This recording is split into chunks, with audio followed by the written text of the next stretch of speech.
Hello everyone, welcome to DansDen Live number 37. I have just learnt, just now, that the microphone that I ordered, along with the headset, has been, it's been delivered 200 miles away. It's right the way up into the Midlands. And I'm waiting now to see if they will indeed deliver it there or not, because my concern is that I need that. I do need that. So it would be nice to have that. But I'm a little bit worried because I'm thinking, oh God. So yeah, that has frustrated me quite a lot. This is quite annoying, Hi Ethan, hello buddy, how are you? All right. So the chances are I may have to take a long drive up to Birmingham at some point today if they indeed deliver it, because I'm concerned that they will not actually keep it. But in a way, it'd be easier for them to just leave it there and I'll go get it, as opposed to them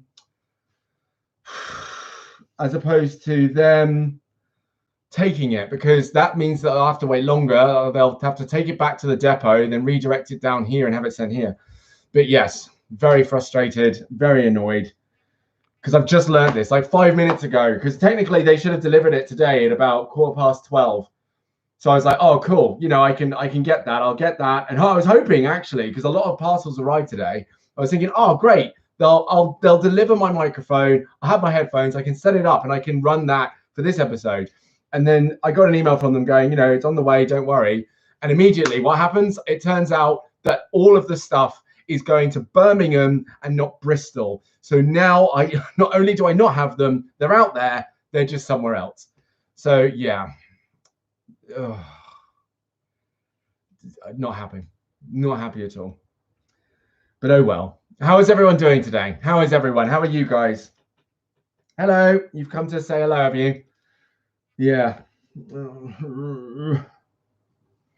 Oh God. Oh Jesus.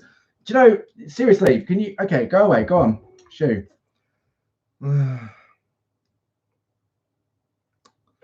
How's everyone? How are you? Can you hear me, by the way? I'm guessing you can. Because, you're responding.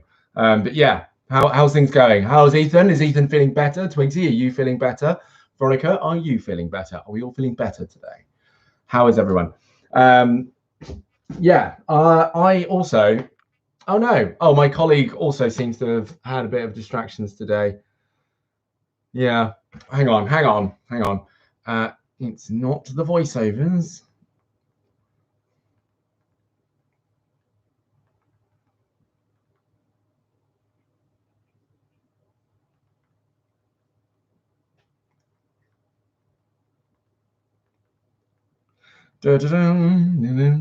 Hey, oh no, Veronica's getting ill. Oh, babe, with what? How?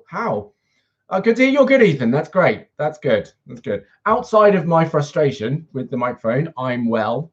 I am well. I did a run this morning. I'm still getting faster and faster, which is amazing. The first time I ran was like 43 minutes.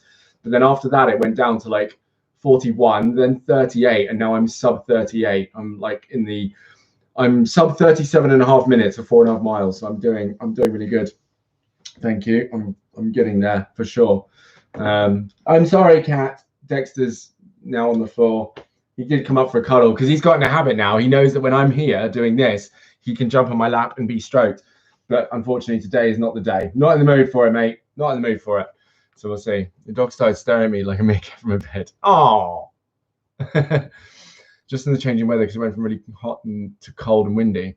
Yeah, I mean, the run this morning, it was really cold. It was very, very chilly. So yeah, the likelihood is that there's going to be a few more illnesses out there because it's colder than usual, without a doubt. So keep yourself cozy. Lots of honey and lemon and Lemsip and whatever the hell medication you take. Just get it all in you. Make it work for sure. But that sucks that you're getting ill. That's a shame. That's a real shame. Yeah. I'm thinking. Sorry, I've been distracted now. So I'm thinking about how the rest of my day is going to go. I'm going to have to take. Hang on a second. Yes. I'm actually going to see how long it's going to take me to get from where I am to where I want to go. One moment. Yes, I want to go there. Let's see. Okay, all right, an hour and a half. That's not so bad. That's manageable. Is that the right road as well? Yeah. Okay, an hour and a half is okay. I can do that. You were telling me you got food, mate. Don't make me jealous. I haven't had time to eat this morning. Again, I missed breakfast. It's terrible behavior. But yeah, hopefully, Veronica, you get better soon as long as you do the right thing. Drink lots of water and get lots of sleep. Do that. Yeah, hopefully that'll work out. That should be good. So today, yes, we're going to talk more about spirituality today, and we're going to get on that because definitely we didn't really cover it in enough detail yesterday because we were rushed, but we can get through it today for sure. We can get it all done. Where do we start? I mean, actually, Veronica, what's your idea of spirituality? Because we know, Twizy, you talked a lot about I went back to sleep. That's cute. That is cute. You talked a lot about nature and how you connect with that. But Veronica, your ideas of it, where would you go with spirituality? I mean, what's your relationship with it, and how do you see it yourself? Because a lot was said yesterday, and I know I did a bit of a monologue, and Twizy, you were typing along as well, and you know, you were expressing this wonderful connection you have with nature and how it heals you in some way and makes you feel at peace. And I don't know if that's so much what you said, but I know that you were alluding to that. And then also being able to speak on, you know, not like you're aware of it, you know it's there, but you're not fully aware of the impact it's really able to have on you because you can't put it into words. There's something about it that's on a deeper level that is hard to kind of verbalize, so you can't really say anything about it. Veronica, you think you feel worse because you're really cold, so you went to bed and accidentally fell asleep for a bit. I was fully dressed, so I woke up feeling horrible. Oh, man, naps suck. Yeah, naps suck. Yeah, naps suck as well. I'm not very good at napping. I'm not very good at that. I can't do it. Every time I nap, I wake up feeling worse. Every time I nap, I wake up feeling like terrible. And I know that sometimes they suggest that, you know, you nap within a cycle. You're supposed to nap in a certain cycle. And if you awake outside of that cycle, when you wake up outside of that cycle or in the wrong part of that cycle, then you can feel worse because you wake in like the deeper parts of sleep as opposed to the lighter parts or something like that. So you obviously go in waves of deep sleep, light sleep, deep sleep, light sleep, and REM sleep and all that stuff. And the idea is that if you wake up in the midst of one of those, you wake up feeling worse. Hang on, let me have a look. Wait a minute. Best napping length. Here we go. So yeah, 20 minutes for no longer than 30 minutes. The ideal nap duration is about 20 minutes to 30 minutes. This prevents the body from reaching the deepest stages of sleep, and it keeps a person from waking up feeling groggy. Yeah, so that's what it is. If you go past 30 minutes, and that's my problem, is I usually do, is I go past 30 minutes and I wake up feeling worse, and that's really it. Well, that's good. Yeah. Well, the problem is I don't know how you measure it, like 20 to 30 minutes, but I genuinely don't get it. Like, how do you just control when you wake up? I think napping works for people who are able to hit the hay and go straight to sleep because they can set an alarm, right? Whereas me, it would take me, well, less time now. Back in the day, it would take me a while to get to sleep. But still, if I set my alarm for 30 minutes and it takes me, let's say, 10 to 15 to get to sleep, then I'm not even in the 20-minute bracket. I'm not even there. And so this, like, it turns immediately into some sort of race. And the problem with that is if I'm in this thing of like, right, got to get to sleep, got to make it happen, then that's it. Hang on. Here we go. Right. Hang on. Sorry. Oh no. Okay. All right then. Oh, that's helpful. Okay.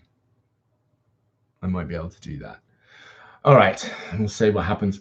Yeah. So yeah, that's always been a trouble. I think that's why I don't like napping, is because I can't, basically.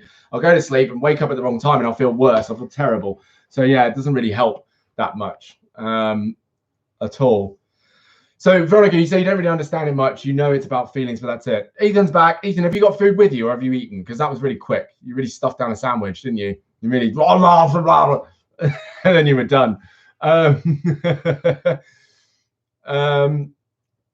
it's something to do with feelings, but it's feelings that I would say, I feel like it doesn't do it justice to be like, oh, it's on a deeper level. It's just a bit vague and a bit lame, and sometimes a bit sanctimonious. So I want to say it's something that I feel. I think this is it. That like, people can feel this sensation of connection with spirituality in different ways. For me personally, I feel it in kind of my core area, so my chest and kind of upper gut area, and it's there where I feel the sensation and where I know it comes from. But it's not like a prominent feeling, like, you know, when you get anxious or when you get nauseous. It's just a weird warming orby sensation I get when I think about spirituality, and it's not something that I can say, you know, has a verbiage to it, like words as a feeling or a sensation. Yeah, I think Veronica, you could say, I don't know, because you said you're not massively Catholic, you know, you believe in it, but not, you know, to a really strong degree. But perhaps it's something about the sensation you get when you think about God, and when you think about God's presence or God's being or whatever, you know, however way you see it.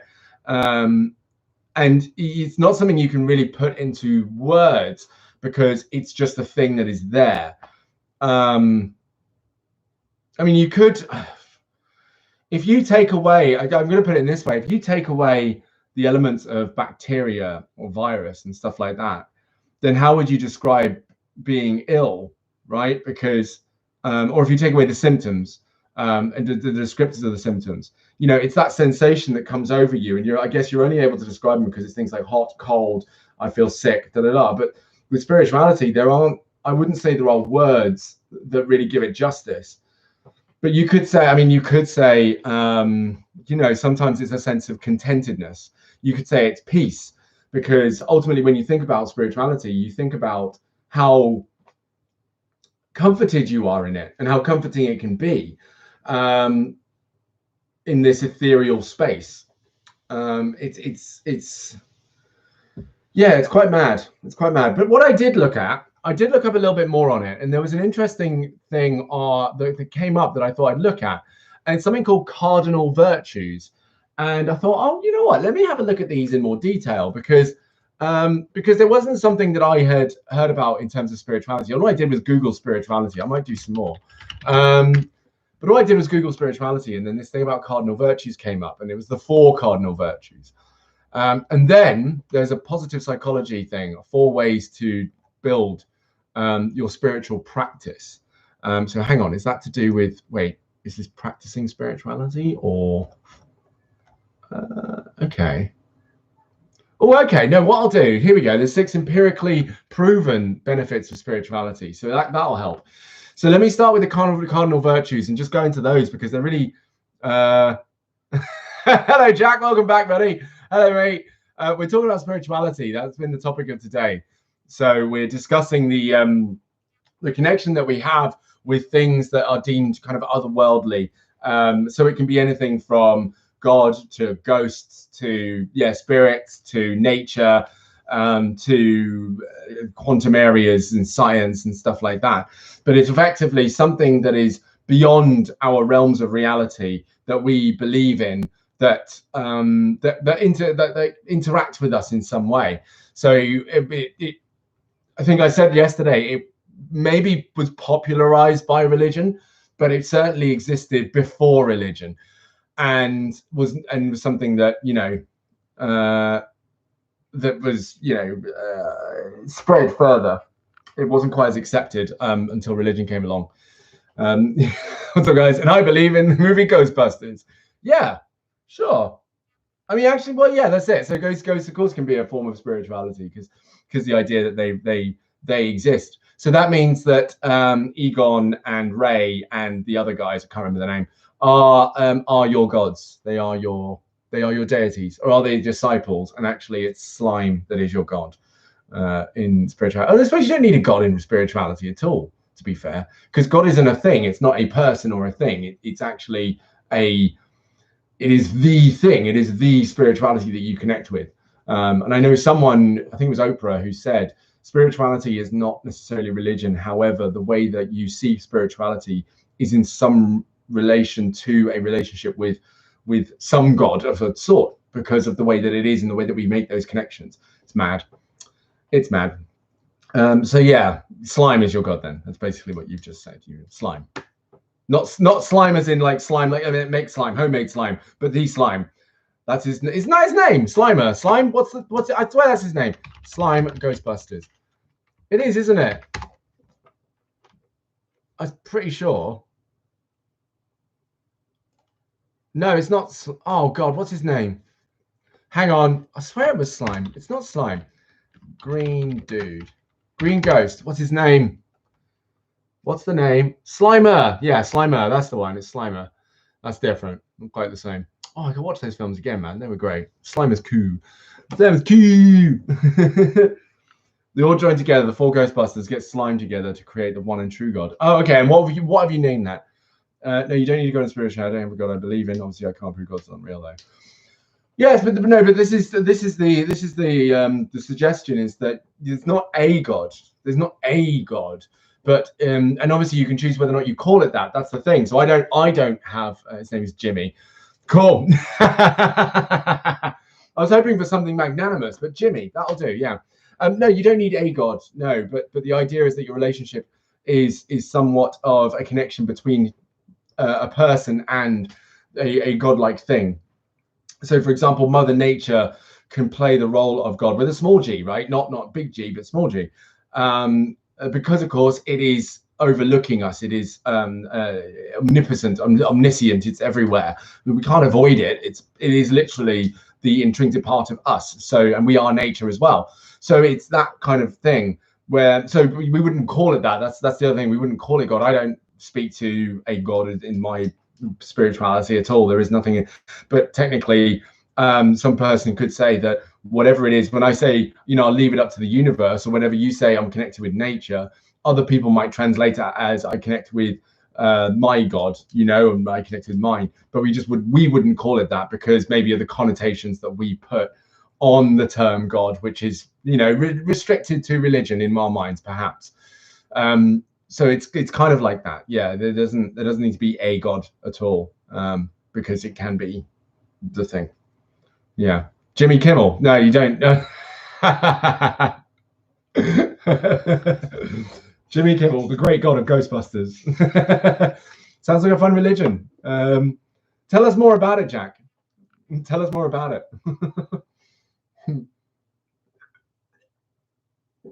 It's Tuesday, isn't it? Yeah. It's Tuesday. Hang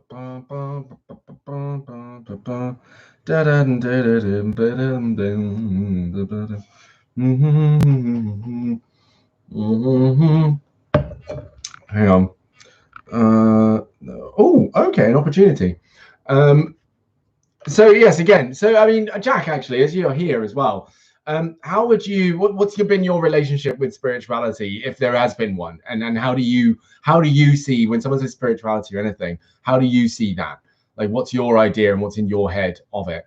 Yeah, let me know. It'd be really interesting to find out.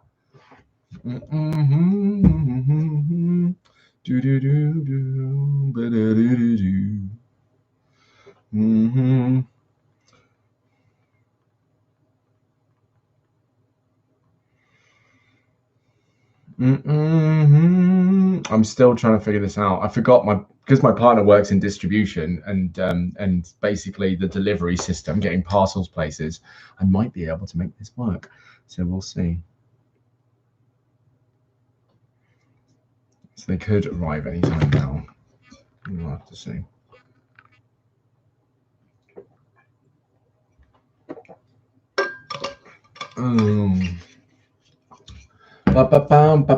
Okay, here we go. We just smoke weed and have some mushrooms, and that's how they thought of the movie. It's pretty much a cult to get rich. What? But what's that? What is that sentence? I don't understand religious spirituality and things like that. And you don't have one and never really cared. Fair enough. Fair enough. So, Ethan, You see, you didn't understand religion or spirituality. Well, you know what? It's interesting because the way that it was in my English teacher, my favorite teacher of all time, described it to me like this. And this was when I kind of had almost recently given up religion and kind of gone, you know what? I'm cool with God. I don't need it, because I was ex-Christian. I am ex-Christian, but now agnostic. And the way that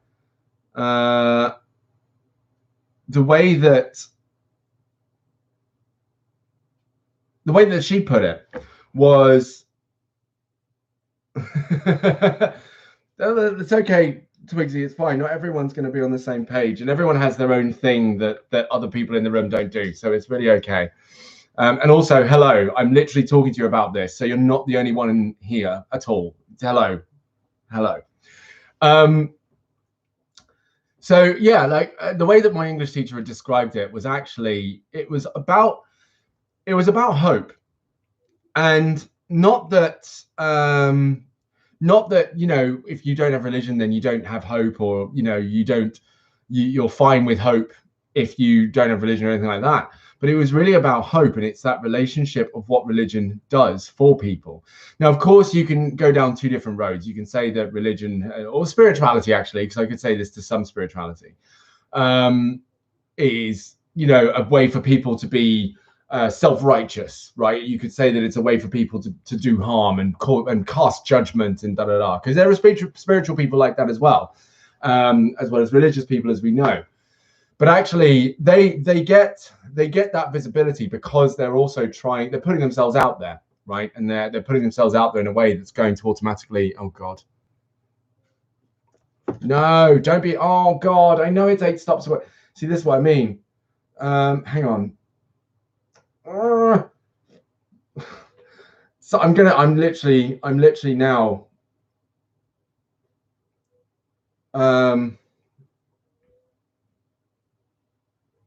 oh good, okay.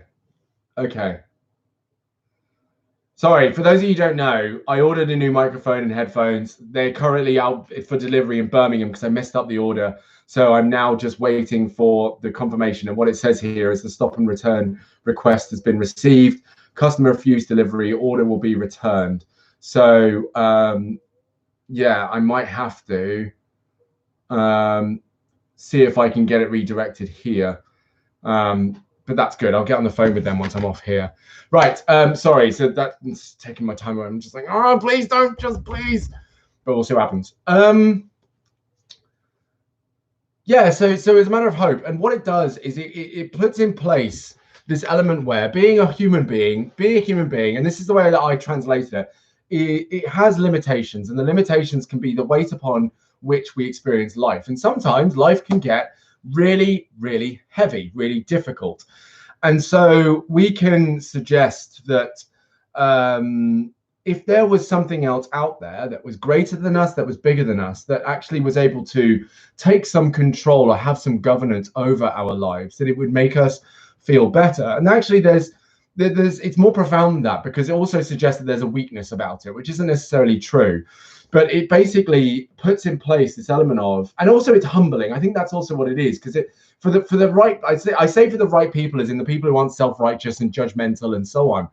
For the right people who want to take on spirituality and religion, it's actually a very humbling process, and it minimizes our sense of self-importance. It minimizes our sense of having to worry or care about certain things. It minimizes our need for certain things in life, because we recognize that actually our lives don't need to be as complicated as all that. And so it gives us this space for perhaps a greater purpose, greater thinking. It opens our minds up a little bit. And again, that's not to say that if you're not religious or spiritual, you're not open-minded. Not at all. It's just a different direction in which a mind can be opened. And I know that for the most part, spirituality, I would say, and actually to the same extent, religion can bring people a lot of calm, a lot of peace, a lot of just a lot of kind of humbling sensation, groundedness. And it can really allow us to alleviate anxiety. It can actually get rid of anxiety. It has been known to alleviate depression. It has been known to alleviate tension.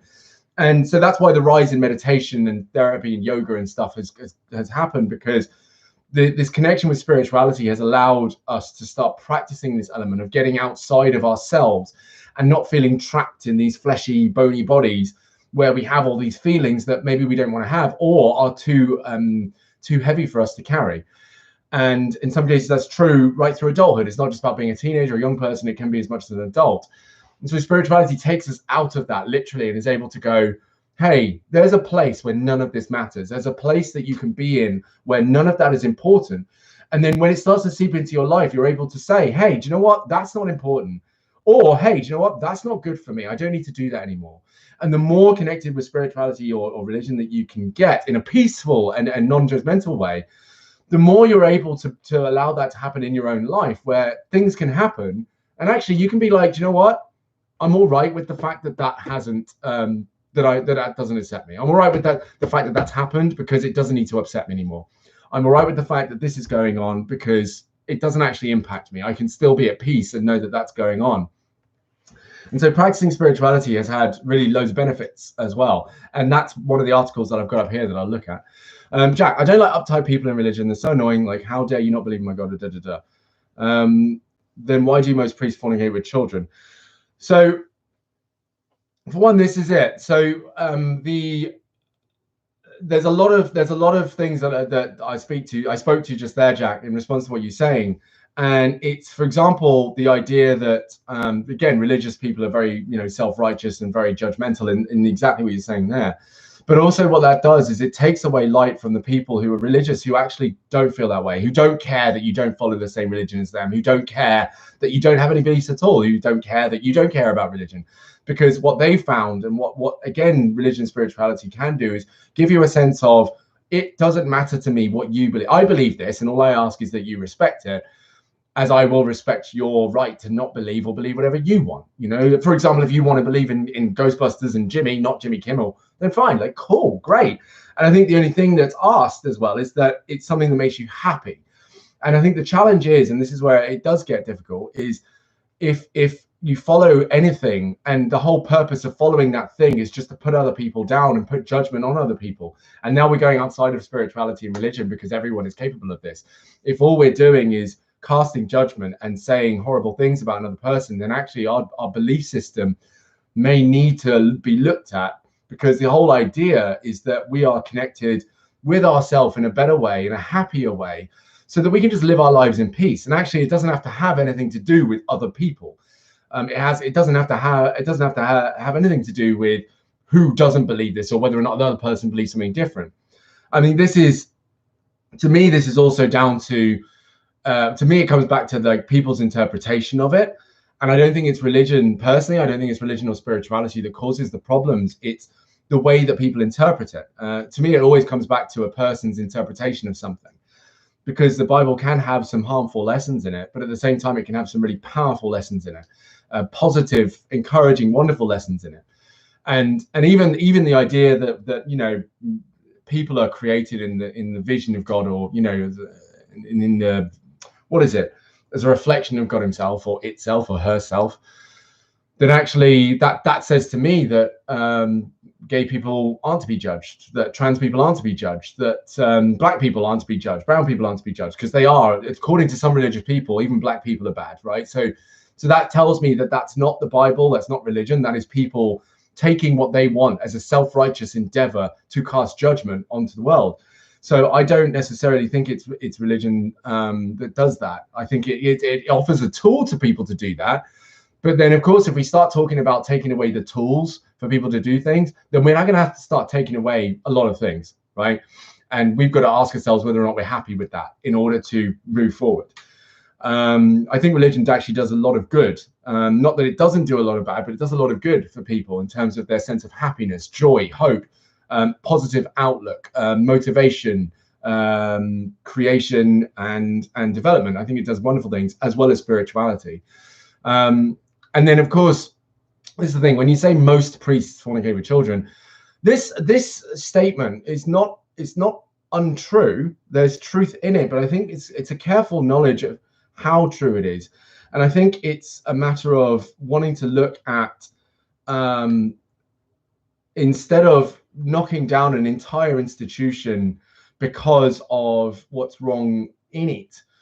Again, we could take that elsewhere and go, hang on, like if we're going to take down institutions and justify taking down institutions because of the bad that's going on within it, and I'm not defending it, by the way. This is I absolutely agree that stuff should be really looked at and monitored and actually, you know, curtailed massively. That really needs to be worked on.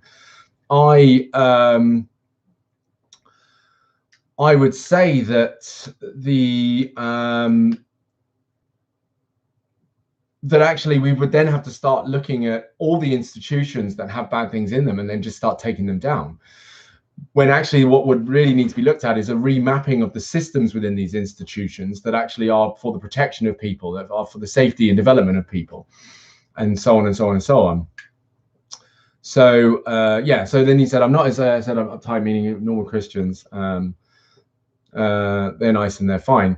Yeah, like that's it, and that's it. And I think it's a matter of addressing that, because when we're looking at getting spirituality or religion into ourselves. By the way, Twizy, you've not said anything in a while, and I'm wondering if there's anything you're picking up from this or anything you share in this, and you, Veronica, as well. Like, I think it's about being aware. I think that's again, there's another thing that spirituality does. One of the first things that I got to understand with spirituality is it doesn't have a morality. It doesn't have a moral code as such. Oh no, it does actually. Well, fucking lie. Look at that big lie. It does have a moral code, but the moral code is incredibly positive.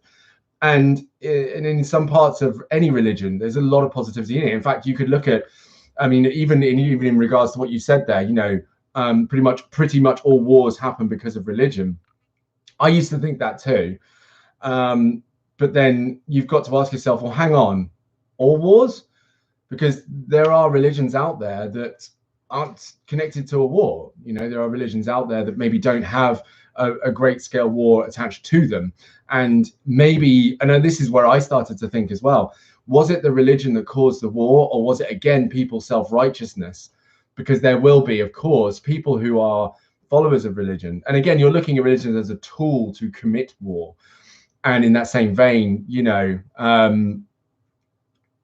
and again, well, no, you didn't say all, but you said pretty much all, right? Which says a majority. And you could ask, well, actually, was it in the name of religion, or was it in the name of politics? Was it in the name of international trade? For example, you could argue that actually a lot of it was down to, for example, one person wanting to monopolize or colonize the entire world. Did there need to be religious backing for that? Maybe not. And actually, religion could be used as part of the reason for victimization. So religion's existence could have been victimized as part of a war, which is also part of history as well. Then on top of that, you could also argue that certain wars have been taking place over ownership, right? Over capitalism. And religion has only played a mild role in that. They make it sound religious because, of course, for example, in America, they want something in another person's land, right? And so they're going to go in there and take what they want from said land and try and make deals with people in said land. But that also means some people in said land are going to be very upset. Those people happen to be of a certain religion. They retaliate, and it makes it look religious. When actually it could be down to the fact that there were certain people who wanted certain things and went through certain harmful measures to get that, which had nothing to do with religion. And then religious people got involved because they were impacted by it. So there's all these different things that can be said. But there's also this element of, you know, well, no, Twizy, speak by all means. In fact, I'm waiting for you to speak because there won't be, I don't know if there will be an opportunity per se. And actually, I feel like I've gone off spirituality and religion to talk about kind of what's being said in the chat here. So yeah, and I will get to what you said, Ethan, as well. So it's actually looking, and I think the reason I'm saying this is because for a long time, it's been very easy to vilify and vindicate religious people or spiritual people. It's very easy, purely because of their involvement in stuff. And then, of course, that becomes fuel for people who are anti-religion to then jump on that and go, oh, look, it's religion's fault. But, you know, that's where it comes at. Ethan, you said, so you was in a town a few weeks ago before quarantine. Some Christians started following me, trying to force me to believe in God and all that. And you followed me for the whole 3 hours I was in town. I think that's part of Christianity. No, and that, yeah, there you go. So that's not, But the thing is, it's awkward because there's part in the Bible that says that, you know, your duty as a Christian, and I think this is the same in any religion, your duty is to share the message, right? But I think, again, this is where there's a misinterpretation. The duty is to share the message. Whether or not a person decides to take it on is a whole different thing. The duty is not to ensure the message is given and administered, you know, and delivered fully to a person. The mission is to share. Now, I could share information with you. Whether or not you take it on is a different matter. So I'm merely here speaking to you, giving you information of whatever level, and you can take it and you don't have to, right? You really don't have to. You can ignore everything I said and just go, nah, I don't agree. And that's fine. So for example, Jack, you can maintain your beliefs on you know, the idea that all wars are based on religion, and that's fine. Go with that. Like, cool. I'm only saying, well, this is, you know, another perspective, another way of looking at it. But if you don't want to, cool, like that's fine. Go for it. And same with regards to priests and their conduct. Some priests and their conduct, I should say, because actually, again, it's unfair to suggest that it's all priests. Really unfair. So yeah, like you could roll with that. So I'm merely sharing information, but for me to then go, right, no, this is what it is, and this is how it is, and this is what you should be thinking, and then it's becoming in a place where, of course, you're going to feel a bit like, well, hang on a second, am I not allowed freedom of my own thought to explore my own ideas, you know, and go and do that? So I guess I, you know, say it more often, but yeah, this isn't a place for me to preach and expect you to think a certain way. And again, that's it in Christianity and in religion, and even in spirituality. The task can be to share an idea, and to share an energy, or to share a, you know, a thought or a possibility or a tool, but not force them to take it on, because that goes against the very nature of, to me at least, what spirituality is about. It's not about a force. It's not about a what's the word? A projection of things, because that speaks to ego. And ego doesn't have a great place in religion or spirituality. It's not something that works very well. In fact, there are stories in the Bible, and I'm sure other religious texts, that actually talk about how ego is a terrible thing, about this idea that if, you know, if a person is out there thinking they are right and another person is wrong, then that's not okay. A person is allowed to think what they think. So yeah, there's a lot in there that can be said. And and you're right, Ethan.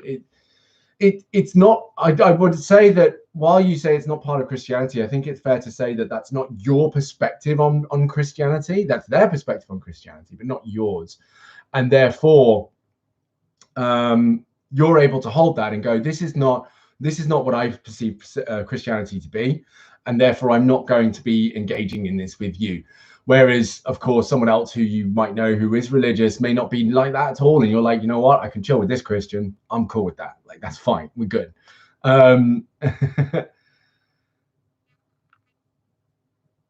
Yes, you did mention this yesterday, Twizy, you know.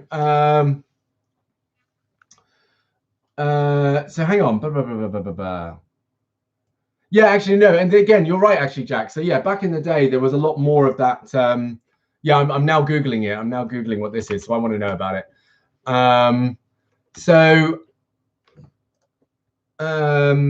Yeah, back in the day, I believe I think there was less, how can I put this? Well, the only way I can put it, based on the way that I see, you know, the history books and how religion has played a role there, is that there was just a lot of self-righteousness, because I guess back then people wanted to jump on something and they wanted to spread it far, and they were probably, well, there was royalty behind it, and there were people in power who were behind it, and so there, for them, it was like, you believe this, and that's it. Under my rule, you believe these things, and if you don't, you'll be cast out. You know, you'll be exiled. So there was this enforcement, like a law, that you had to believe these things, and therefore that probably where all of that came from, was this idea of you have to do it this way. This is the way to think now. And so, yes, back in the day, people would be out there doing all sorts of ridiculous things.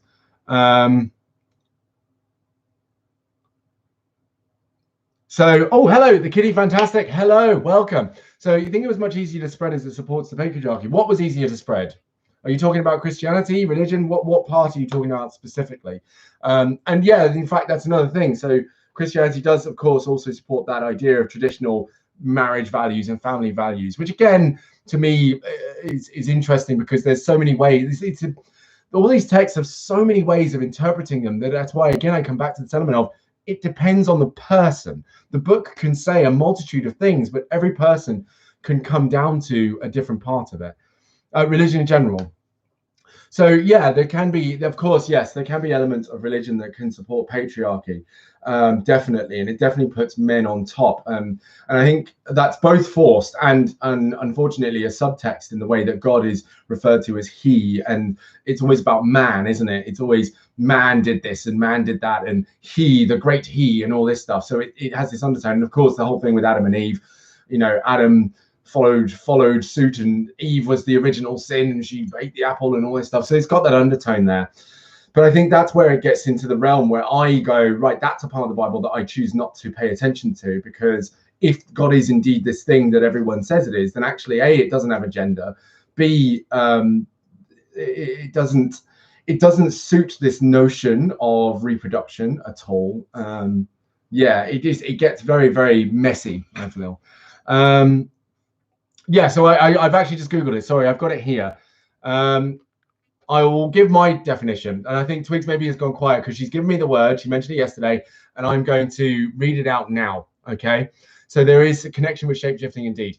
So here we go. Therianthropy is the mythological ability of human beings to metamorphose into other animals by means of shapeshifting. It is possible that cave drawings found at Les Trois Frères in France depict ancient beliefs in the concept. The most well-known form of therianthropy is found in stories concerning werewolves. So the story of werewolves basically is very much therianthropy. That's what this is. The term therianthropy comes from the Greek therion, meaning wild animal or beast, implicitly mammalian, and the anthropos, meaning human being. It was used to refer to animal transformation folklore of Europe as early as 1901, so actually not that long ago. Sometimes the term zoanthropy is used instead. Therianthropy was used to describe spiritual beliefs in animal transformation in 1915 Japanese publication, a history of Japanese people from the earliest times to the end of the Meiji era. One source, the human predator, raises the possibility the term may have been used as early as the 16th century in criminal trials of suspected werewolves. So yeah, it's all about our connection with animals, and I want to say it speaks to.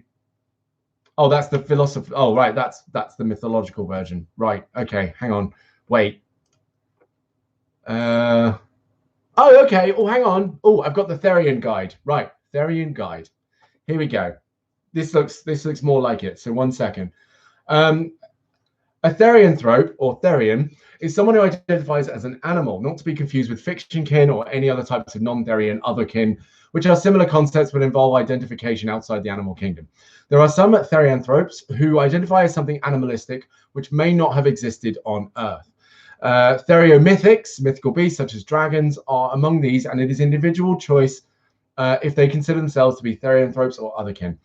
There are many theories as to why therianthropy is experienced. Some believe their therianthropy to be caused through reincarnation or misplaced souls, while others attribute it to scientific or psychological reasons such as imprinting or an innate predisposition, abnormalities in neurological wiring, or any other number of various theories. So it asks here, can I be a therianthrope? There is no ritual or initiation that is involved in becoming Therian. Therianthropy is not a religion or religious practice. It is an aspect of identity. If you are a Therian, you are just that. It is part of your identity. If you are a therianthrope, you will know it. There is a familiar feeling with the animal and a feeling of, this is what I am. Some describe it as a certain feeling you get in your chest, an uplifting feeling of relief when you see your stereotype. Do not confuse this with bestiality. Therianthropy is in no way related to sexual contact with animals. It's important, actually, to say that. The best way to learn whether or not you are Therian is to discuss your experiences with others in the community. If you prefer to just read about it, first, here's a publicly accessible board with essays on the subject just for you. Okay, is that more connected? So is that more what it's about? Because I read the mythology first, and then went into the other one.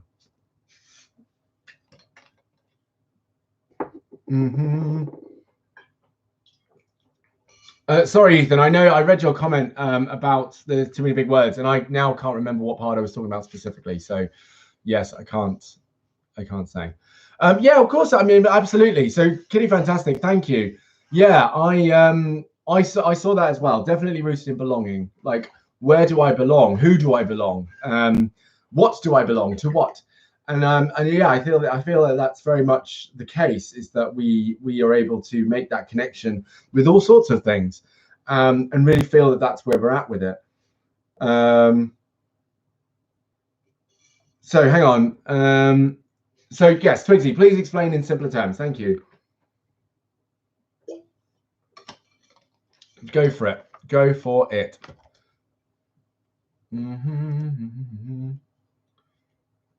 Okay.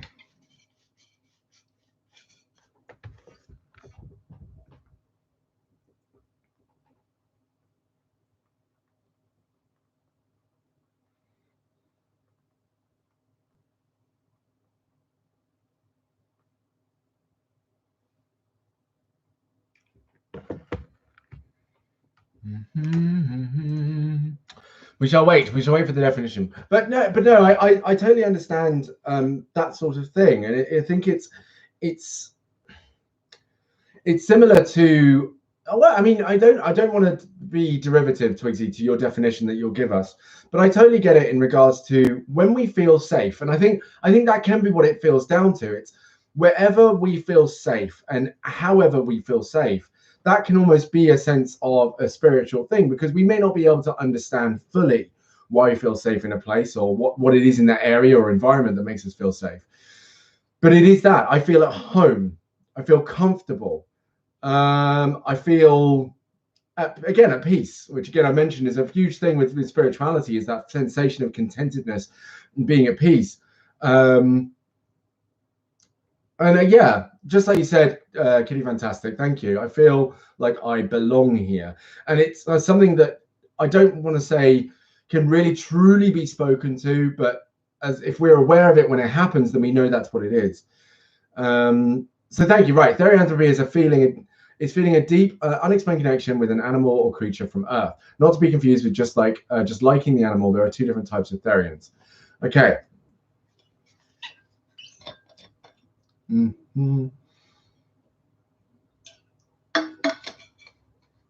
Oh, Ethan. Well, I appreciate you working on it, Ethan. This is stuff that certainly I know will be again yet to be within the realms of understanding, and it's not necessarily a matter of mental capacity or intelligence or anything like that. Actually, it can simply relate to, this is your mind opening up to a new world, and just figuring out how best to understand and how to understand it. So let your mind buffer by all means, because I think this is what it is being connected to something. To me, it always comes back to what really feels like home, what really feels like you belong. Where do you feel really yourself, or at least you feel like you're being seen or acknowledged in a much better way. And I guess that's what, on a spiritual level, that can bring to you, is that sense of, I can't say why, I can't say how, and I can't really speak to what is going on, but I just feel completely comfortable and at home here. And that could be it. So it's still hard to understand if it's not properly explained. Well, yeah, absolutely. Like, I think that's the challenge, is that if it's not properly explained, it can be massively misinterpreted. So even now, I'm spewing stuff, and I'm thinking, oh God, I hope I get this right. But I'm trying to put it in the best succinct and nicest way possible, so that it's clear. So there are psychological Therians who are Therian due to psychological reasons, often due to trauma. For some people, therianthropy is a coping mechanism.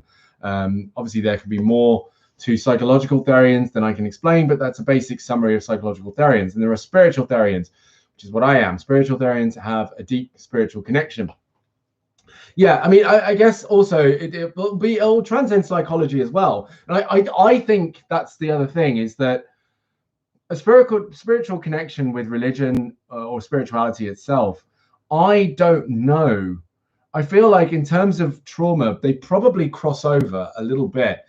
But I feel like if you're in something to avoid or heal a trauma, I feel like that could be a problem, because within religion or within spirituality, you don't necessarily have, honestly, what I would say, qualified and appropriate experts to handle said trauma or challenge.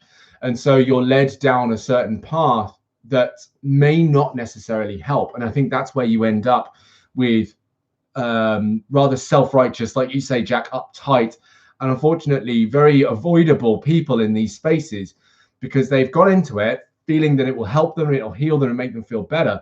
And they might feel better, but that drive for them to then get other people to feel the same way they feel, to me suggests that the insecurity of, you must believe this too, you have to believe and think the way I think. It comes back to a sense of, I cannot be comfortable with simply believing what I believe and follow what I follow. That's not enough. I need more. Something needs to be done here. Yeah. And that's derivative. That's kind of a very basic, simple, really, really, really trimmed down way of looking at it. But there's definitely more to it than that. And there's a lot deeper and a lot broader stuff to address within that as well. So yeah, so spiritual Therians, which you are, spiritual Therians have a deep spiritual connection to a certain animal and often have felt this way for years before the discovery of therianthropy. Okay, all right. So it's a particular animal as well. It's not just animals in general. It's a particular animal. It's a certain type of animal. Excuse me. Okay, interesting. And on a spiritual level, nice. So it cannot truly be necessarily explained or looked at. It's just that it just is. And that is what it is. Fascinating. Okay. Cool. So there's more. Spiritual therianthropy is a very personal experience for oneself. Spiritual Therians often have a deep, non-explainable connection with nature and with their theriotype. What was the sad strawberry called? What you saying, Jack? What do you mean? Well, I think the thing is, it's funny you say spiritual therianthropy is a very personal experience, but actually spirituality and religion can become an incredibly personal experience, right? The whole thing is very personal. What is my connection with this thing? What is my connection with the world? What is my connection with people? What is my connection with what I eat, how I exercise, what I do? What is my connection with that? The whole thing is very personal. So I think that's also the problem with putting upon people what. Very good, Jack. Thank you. Everybody.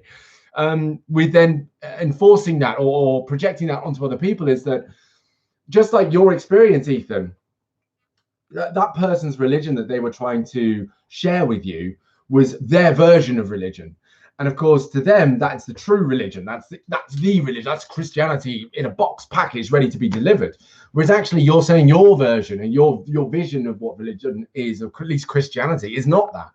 And so that it comes to blows, because it's like, well, that's not how I see it. And of course, we can go into the realms of, some people believe that, gay people are bad. And again, even in religion, black people are bad, even though Jesus was technically Egyptian and therefore would have been brown, but I can't go into it because it will drive me absolutely mad. But yeah, like and so it's interpretation of it, and people will think that that's it, but actually it's personal all the way through, and that's where spirituality comes from. It's not about connecting with other people's version of it. It's about connecting with your version of it and living with that, because of course then it becomes personal. It becomes your safety. It becomes your place, right? So it's yours. You own your spirituality. You own your religion. And because it's yours, you don't give that to other people. You understand that it's yours and you share your own experience with another person and allow them to find their own. It's yours to be shared, but not given to be received. And I think that's where the beauty comes out of it. And only you can really connect with that part of thing in that way. But certainly that's the way I see it. But if anyone else has any other ideas, and please share, because by the way, while I've been talking, I don't know, Twizy, Jack, Ethan, Lucy, I know you're here, and fantastic Kitty fantastic, you've come in as well. But there's other people in here who are just watching. I don't know who they are. I'm pointing here at the numbers. The numbers have doubled, and I don't know who's in the room. So don't feel like you have to say anything. But there's other people here as well. So there's a lot of people suddenly joined. I don't know. I just started talking about spirituality. Everyone's like, let's do it. Let's talk about it. So yeah. Personally, you've been spiritual Therian for 2 and a bit years, and my whole life, right back into my childhood, I have a deep connection with wolves. I always thought it was just that I loved wolves. Obviously, it was partly that. When I discovered spirituality and therianthropy, it kind of all clicked for me. And I did more research and realized I was Therian. Also, yes, I know I'm a wolf Therian, the most generic, popular animal there is. Don't hate me. I didn't get to choose my Therian type. Oh, gosh. I love it. Well, okay, so Jack, I think the best way to no, exactly, yeah, don't apologize, Twizy. Please share. We'd love it. The best way to say it is not.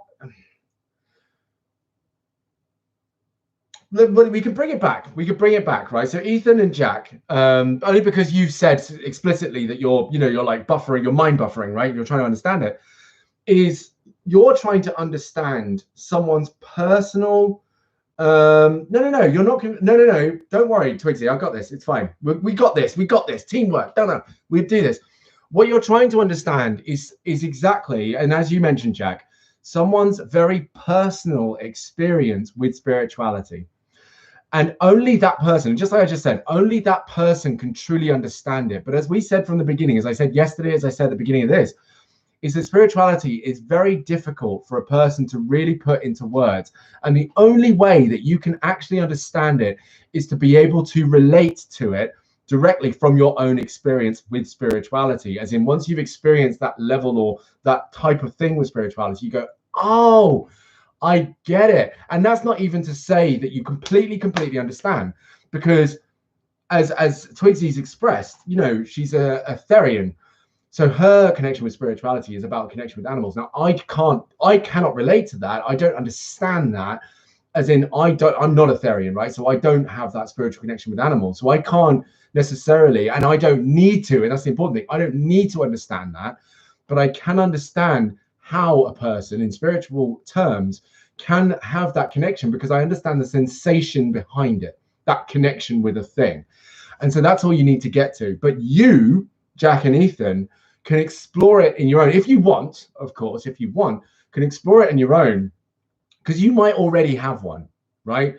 You may never speak to it. You may never call it that. You may never identify it as a spiritual thing, but you may have a connection with something that is you can't explain. And it's not that you can't explain because you don't have the words. That's different, right? You may not have the words for it. But it's that in this area, it's trying to explain it to someone who doesn't have the language, right? It's trying to explain it to someone who doesn't understand the language that you use. And that's the challenge, right? So yeah, that's Twizy's journey with spirituality, and she's sharing her journey, but she's not saying, hey, you've got to understand this, you've got to get this, you should be a Therian too, right? You should all totally understand. She's merely sharing her connection with spirituality, and that's all that's happening. And of course, what's also being said is that should you go on a journey of spirituality, it's not that you're going to become a Therian, and it's certainly not that you're going to start connecting with wolves.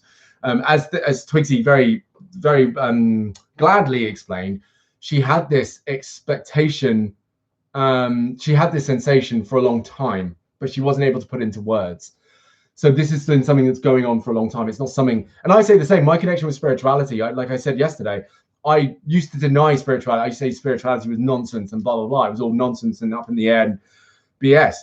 Until eventually I realized that whenever I went to a place, a certain place that was to do with, well, I used to pray. So whenever I prayed and whenever I thought about this greater being or this greater thing, that was my spirituality. And I was literally talking to it directly. So I was like, well, damn, I guess I'm more spiritual than I realized. And I just had to accept it. Jack, you're not dumb. How are you supposed to know that? How are you to know? How would you ever know? You would never know.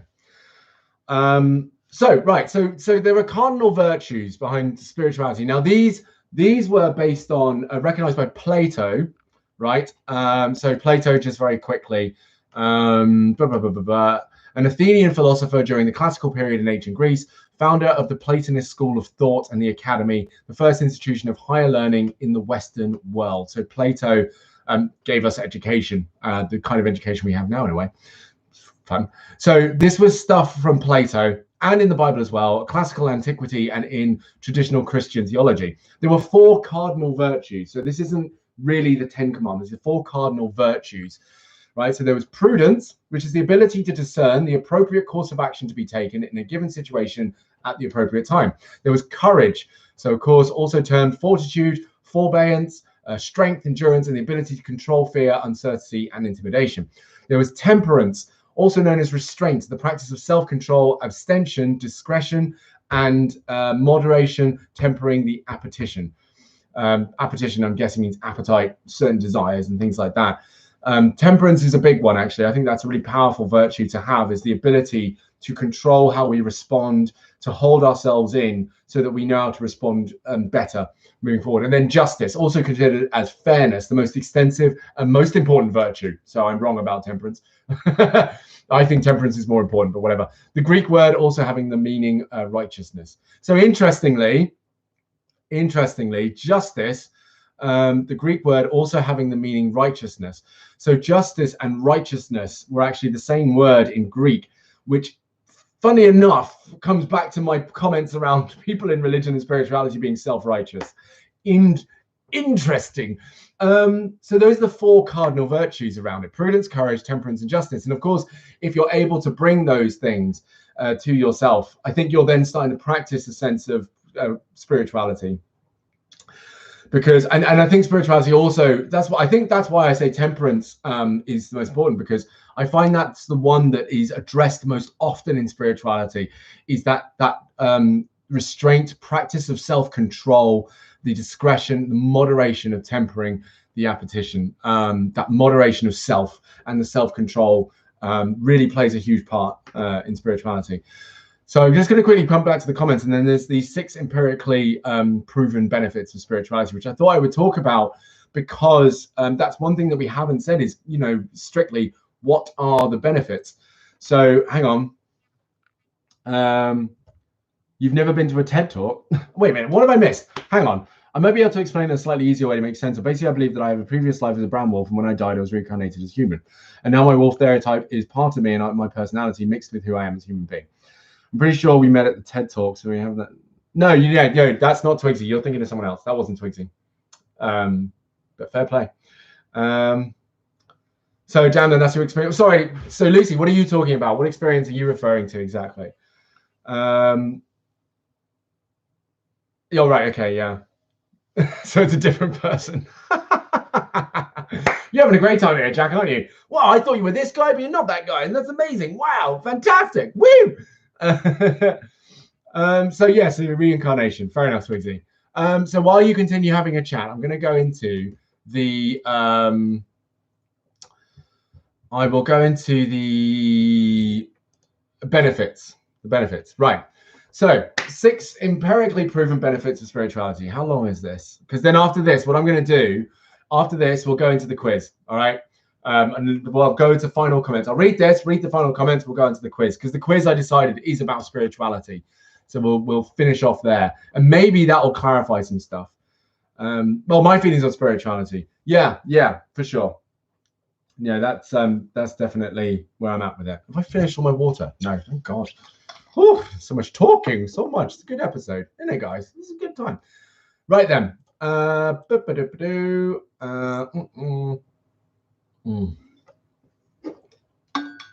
really hope.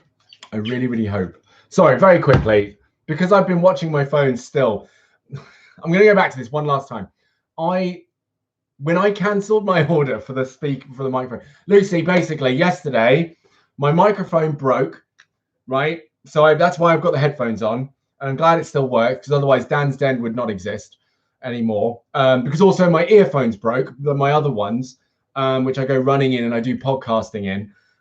So they broke. So I was like, oh, great, fantastic. So I'm gonna have to order another one. I ordered another one yesterday, and I ordered it first thing in the morning, because of course that's when it broke. And I ordered them, and it wasn't until today, this morning, when I got the email saying, hey, they're gonna arrive today. And I was like, amazing, fantastic. So that means I'm, I'll be able to continue on. That I learned that I had them delivered to Birmingham. So they were 8 stops away from being delivered to Birmingham when I cancelled the order. So now I'm wondering what's happened, because everything's gone quiet. Have they been delivered or not? I'm gonna have to call them after this and find out what happened. So yes, good times. So that's why I keep looking at my phone. I'm like, I've got the order page up and everything. I'm like, please just don't have delivered, because if they've been delivered to Birmingham, I'm going to get them, because they won't be delivered through the door. They'll be left outside the door, which means my 85 pounds of stuff is sat outside a door where no one lives, and it's just sat there, and everyone on the street can see it. So I'm gonna have to go get it. Anyway, back to it. Oh, comments, fantastic. I've thought for years that I'm an atheist, but I'm deeply affected by spiritual sights. Yeah, no, precisely. I'm not anti-religion at all, and I do believe there's something out there.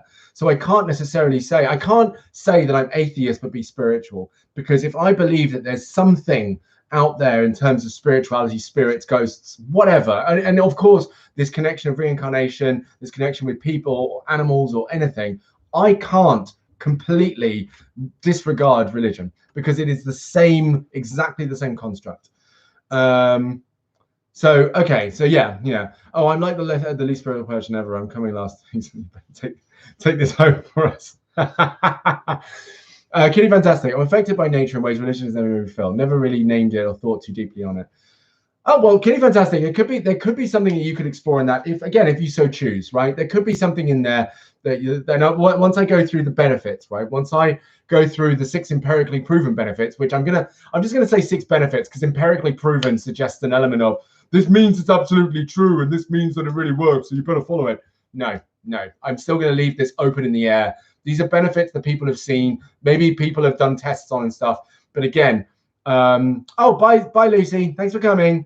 Thanks for coming. See you later. Thanks for coming in. There's one thing I know from a scientist who said this, and I've always believed this. When people conduct an experiment, it's in a controlled environment, and unfortunately, the environment can never. Oh, damn it. Oh, rubbish.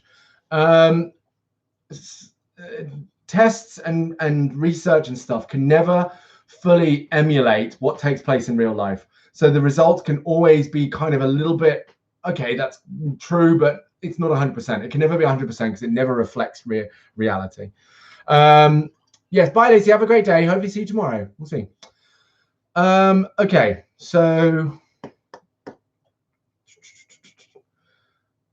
Yes, really fantastic. You've connected with nature in a way that religion hasn't, and that makes sense, because religion, I don't know, I haven't read the Bible, so obviously everything I've said is from what I understand of the Bible, which is why I've also not damned it too much, because I'm like, I actually haven't read it, and that's ridiculous of me to sit here being like the Bible is rubbish when I haven't read it. That's like people saying that a movie's crap when they haven't seen it. How can you say that then? Well, because you heard someone else say it. What's your experience of it? 0. So shh. Anyway, so here we go. Increased social stresses have been linked to psychological problems like respiratory illnesses and increased risk for cardiovascular problems. Theorists, as early as William James, doesn't say how far back that is, have hypothesized that an individual's spiritual practices can influence psychological as well as physiological well-being. With so many links to immune system boosts and higher survival rates in heart surgery survivors, it is important to have a look at the proven benefits of spirituality. Though the casualty of spiritual influence is physiological well-being, is more challenging. Sorry, I'll start a sentence again. My God. Though the casuality of spiritual influence in physiological well-being is more challenging to prove, there is ample evidence to highlight the benefits one might experience by having a spiritual practice. Most studies are correlational. However, most are also empirically proven across religions. Most people would agree that they don't need experiential evidence to intuit that spirituality will help them have higher rates of overall well-being and life satisfaction.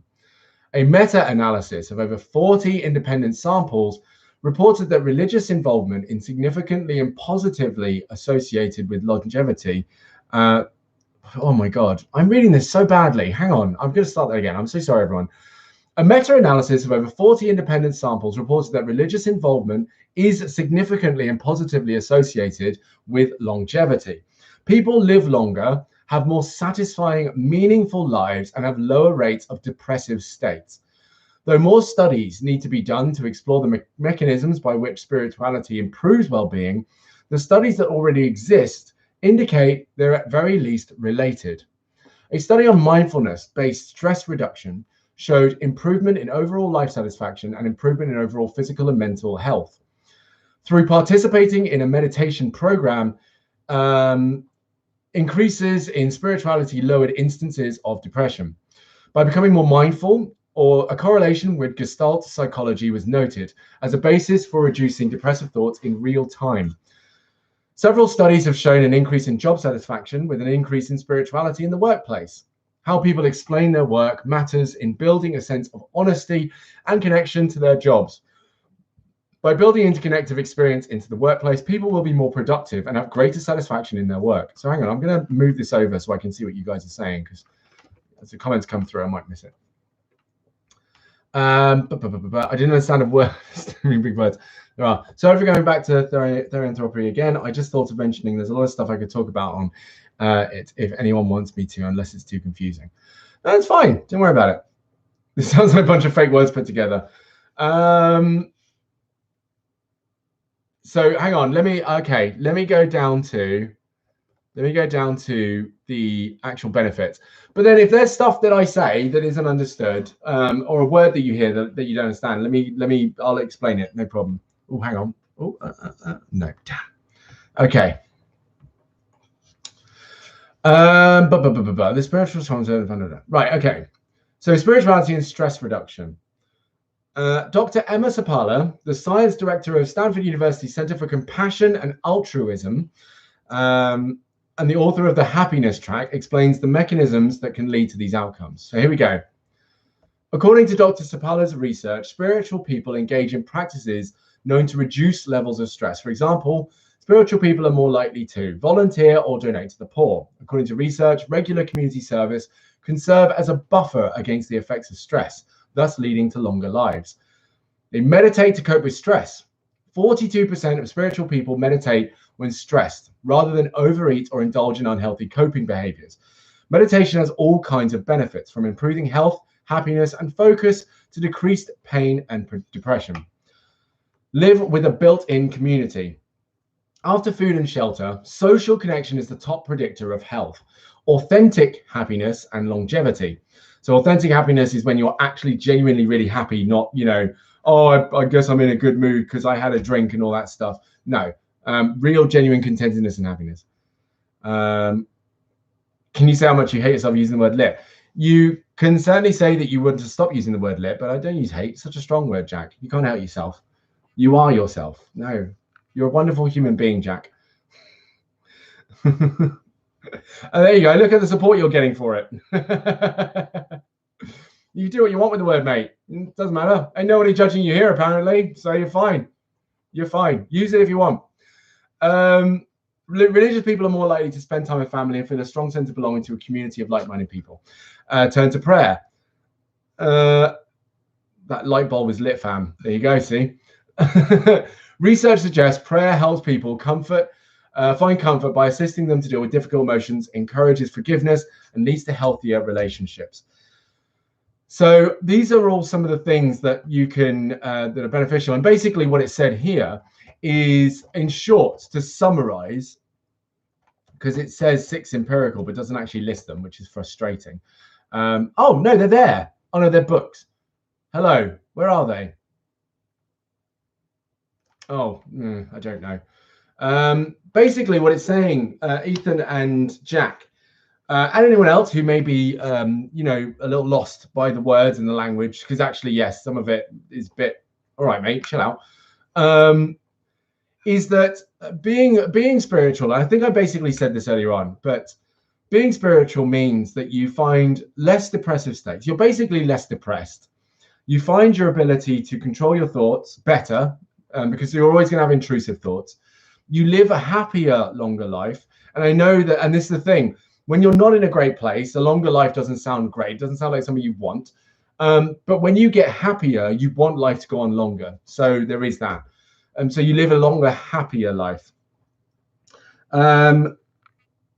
You enjoy things more. You enjoy people more. you basically have a greater sense of contentedness with you and yourself.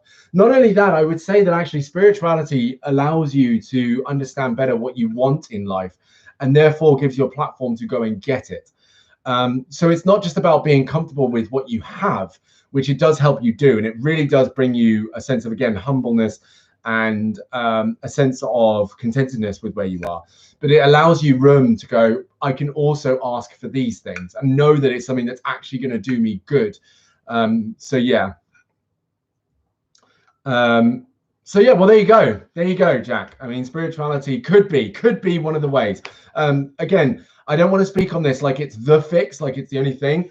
It's obviously the topic that wanted to be discussed, and we've talked a lot about it. So naturally, it's going to sound very much like it's the quick fix, but definitely give it a go. I would strongly recommend it to any person, because I actually want to say that all of us, to a degree, are spiritual in some degree.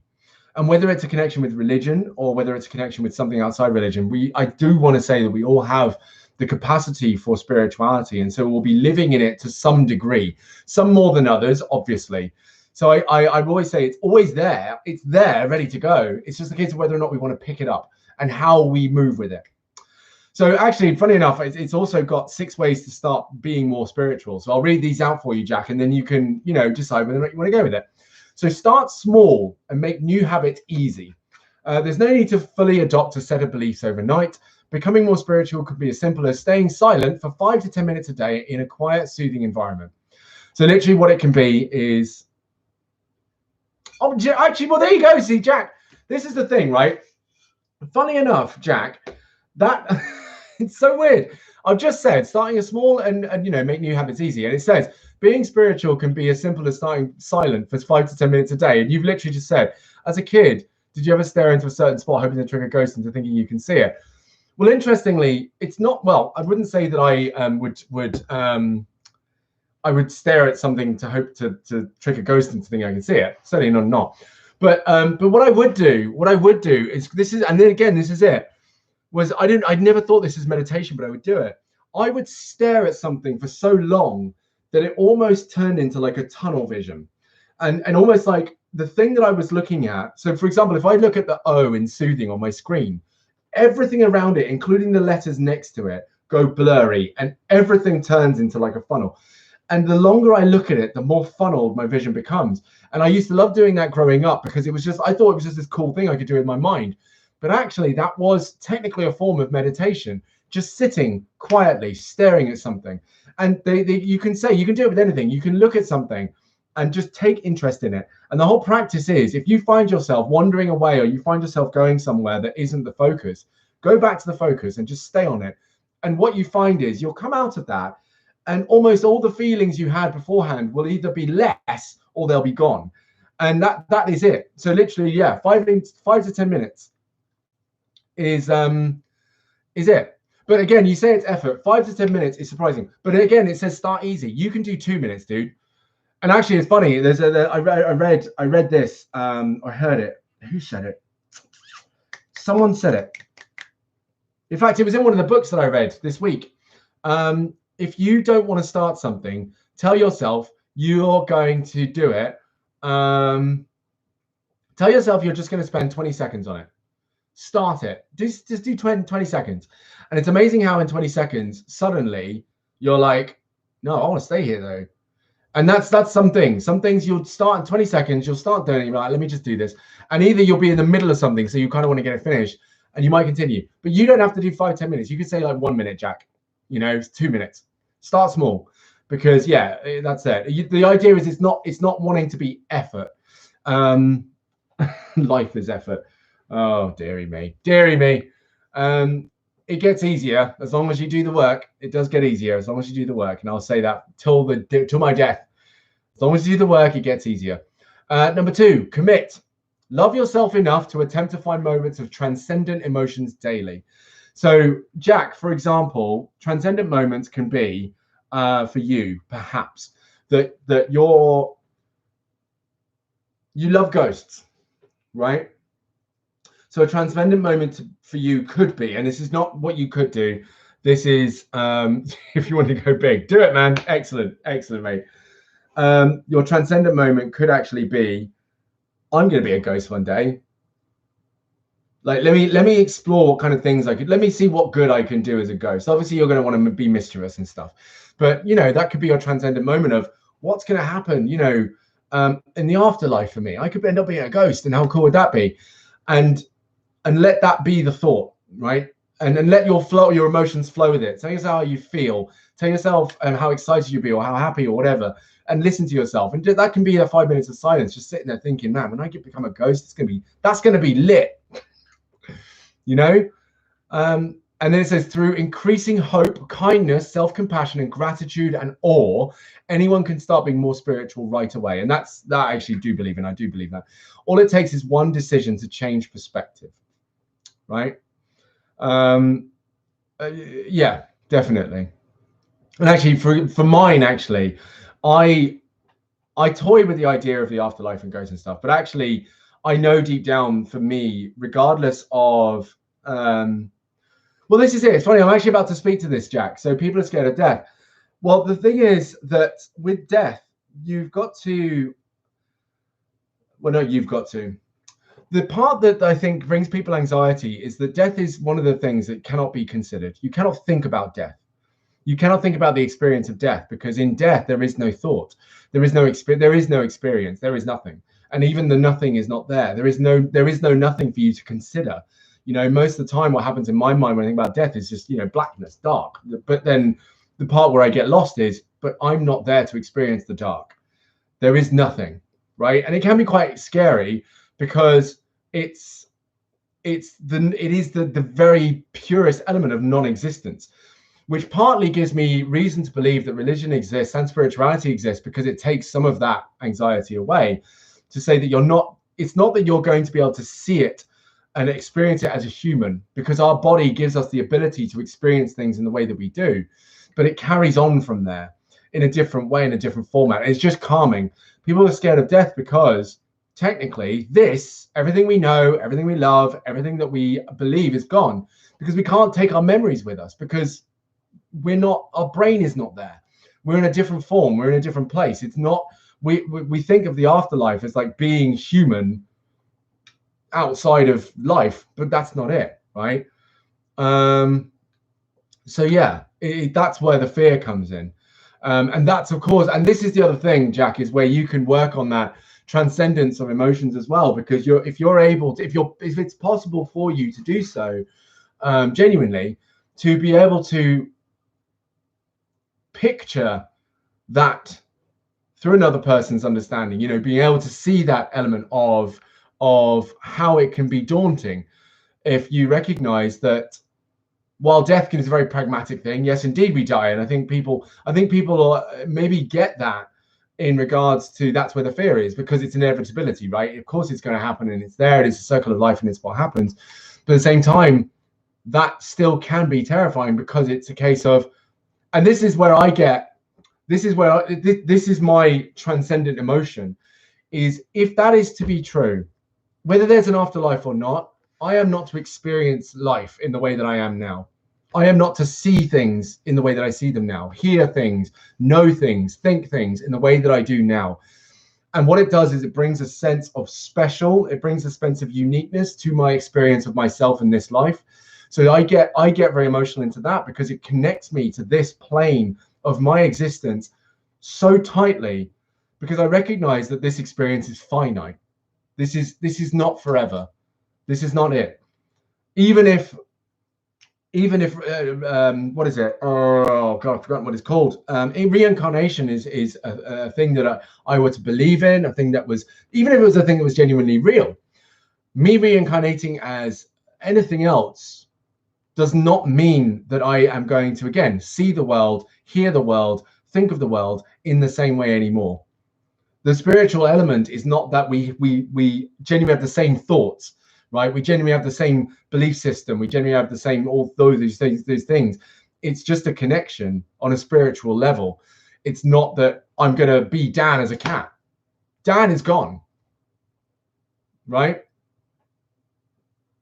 Well, yeah, exactly, Ethan. Dan is gone. I'm gone. Everything that I am and everything, I'm gone, right? And so it makes me love me more because I recognize this is limited. So I don't necessarily that could be a fear thing, because the thought of death, the very thought of actual death is hard to really truly consider. The very thinking about what it means and what it is to be dead is hard to consider, because the we need to be alive to think about it. So yeah. Practice. Finding moments of transcendence to replace moments of frustration will not happen by waving a magic wand. Human beings must practice mindful attention to their thoughts, emotions, and behavior to find experience in spirituality. No, I don't think that's what it is, Jack. No, your lack of fear of dying could be a number of things. But I don't think a lack of fear of dying is that you want to. It's more a welcoming and embracing of it. Perhaps your lack of fear of dying is the acceptance of the circle of life itself. We live and we die, and that's fine. And there could be something deeper behind that story for you that you could pick out within this. That actually you're really living life to the full, and you're having a good time, and maybe part of you is like, I'm not having a good time, but at least I'm alive to have a good time, because at some point I know I'm going to die, and I've accepted that. But at least I have life. There can be loads of reasons, but I don't think it's because you want to die. I think it's because you've accepted that circle, that cycle of, hey, that is it. That is nature as it intended. Everything must come to an end in nature. Otherwise, it's not nature, is it? I don't know. So yeah, find moments and do it on the regular. One thing I did do, which was actually to a detriment, was, oh, hang on. Okay, cool. What is to a detriment was when I started doing this to a point where it got too much. So I started tracking my emotions and sensations far too often. And I think a couple of times a day is fine, but all the time, every time something comes up, no, too much. So we need to relax on that. Study, explore others' experiences of spirituality, as we've done here, which is great, whether through religion or personal journey. So thank you, Twizy, for sharing your journey with us.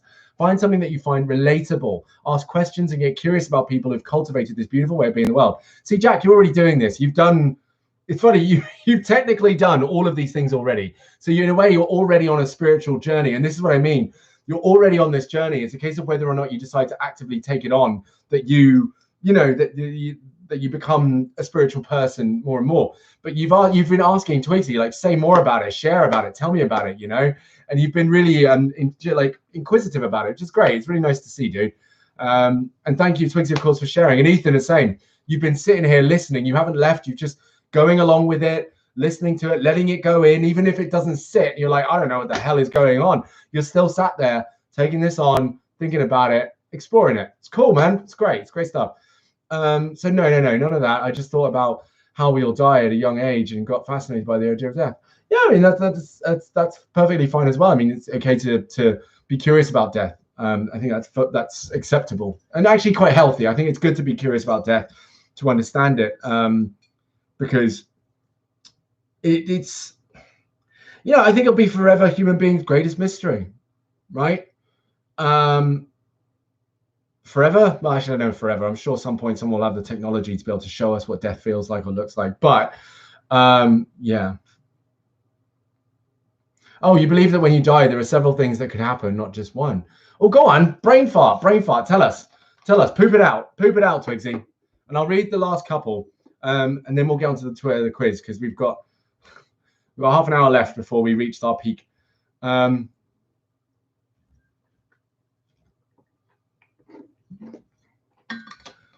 Twizy, you'll be happy to know that I never, ever, ever made the connection between Therians and fairies. Not once. I know that's the thing. I think, what am I thinking about? Hang on, wait. Yeah, you're comparing, that's the same as saying a person is religious and a person likes dressing up as Jesus.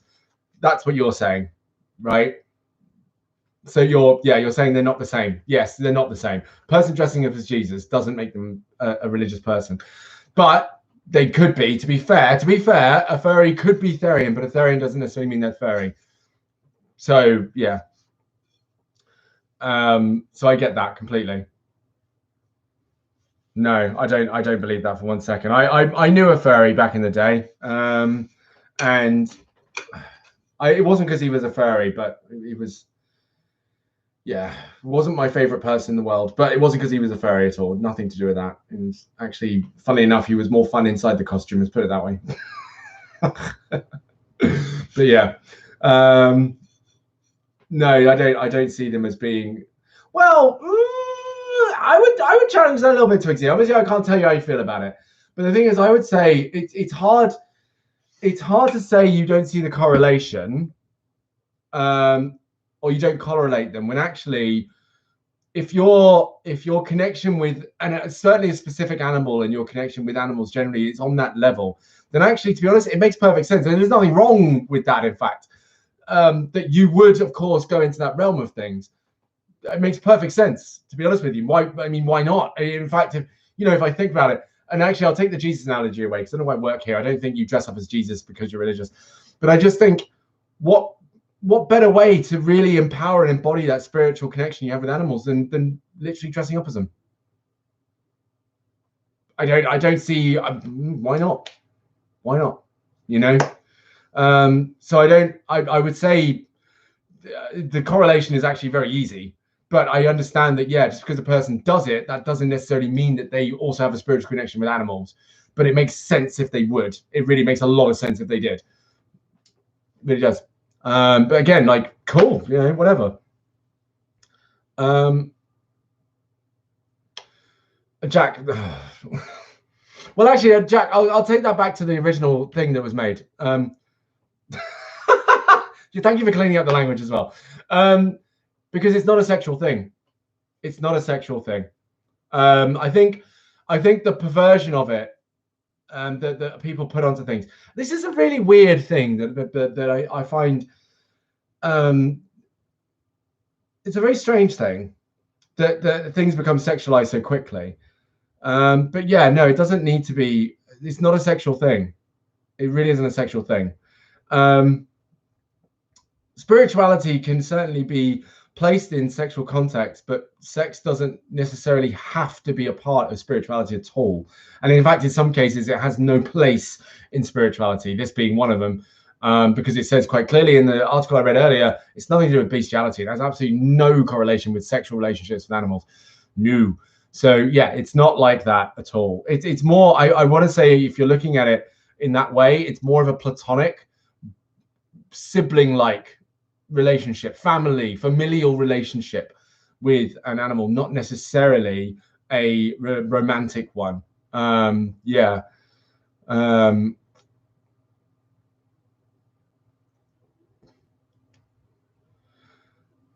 Yeah. I see again. Sorry, so the furry that I knew back in the day, we were working in the same team, and the boss put that on him as well.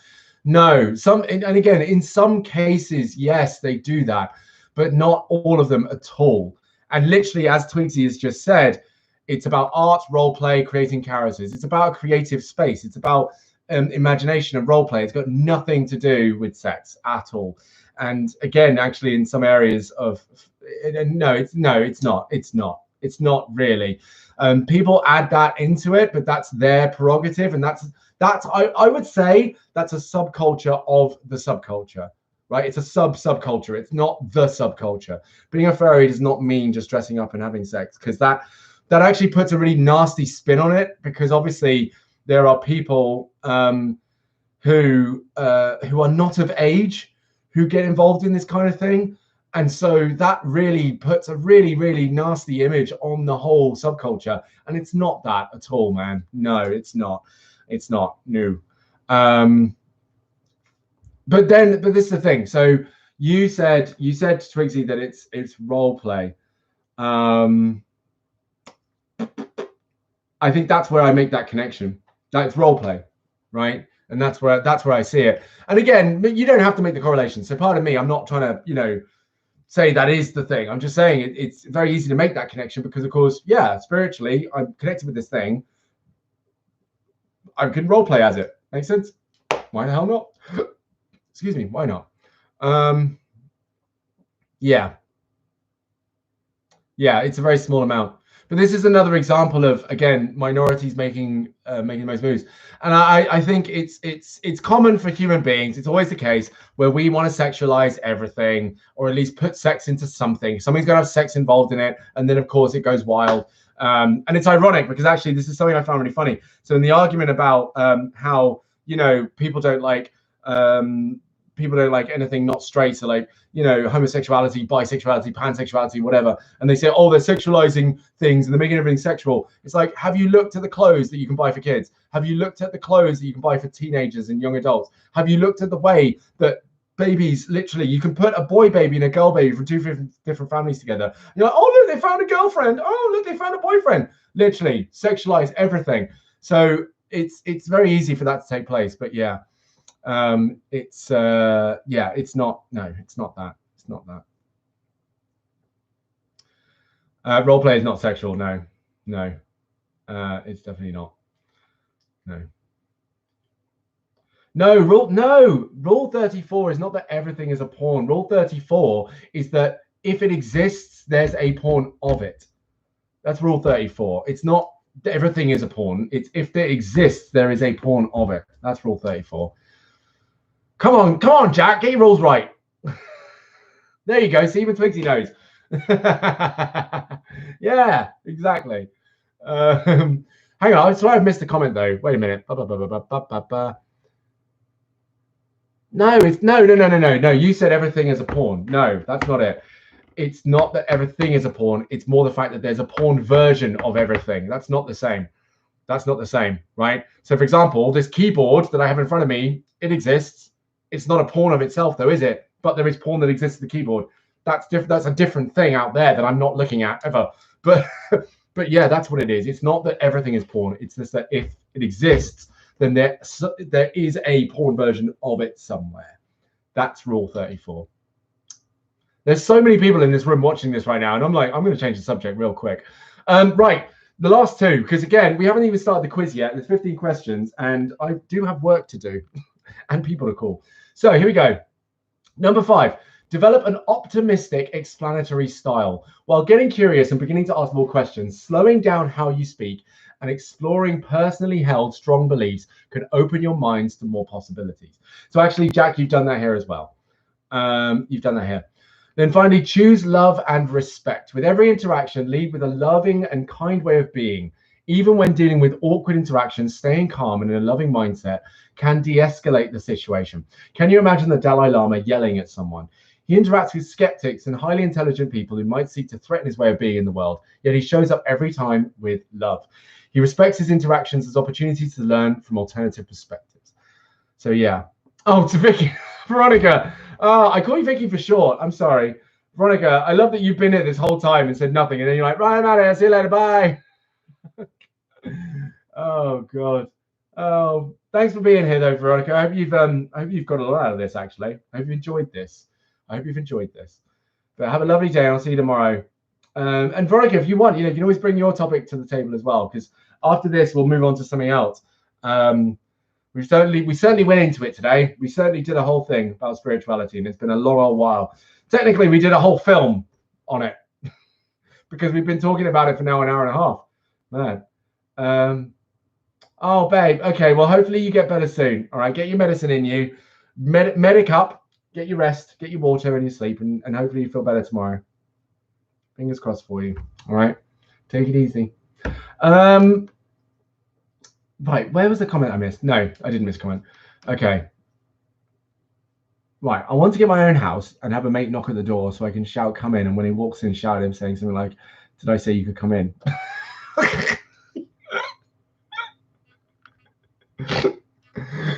Jack, you could do that with your own room. I mean, you could do that in college, literally. If anyone comes to the door, you can say, come in. And then when you come in, be like, no one said you could come in. You do it all the time.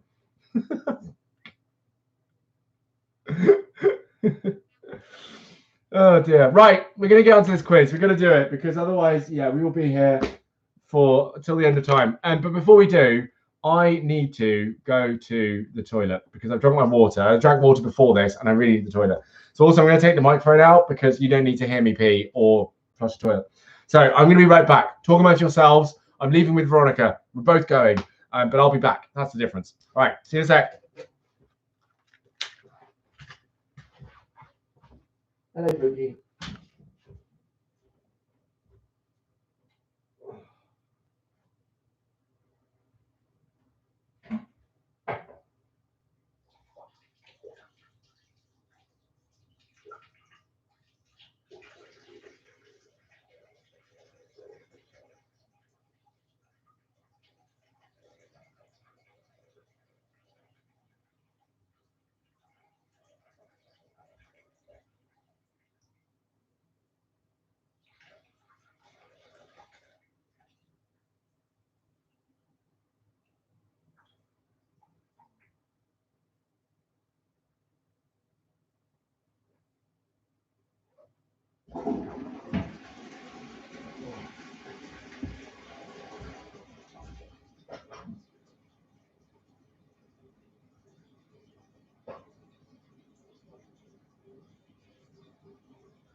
Oh.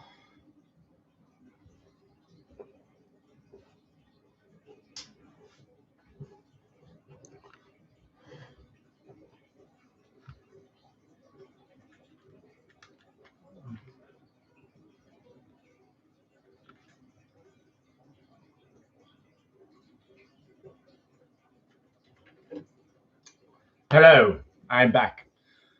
Oh, Jack. Right.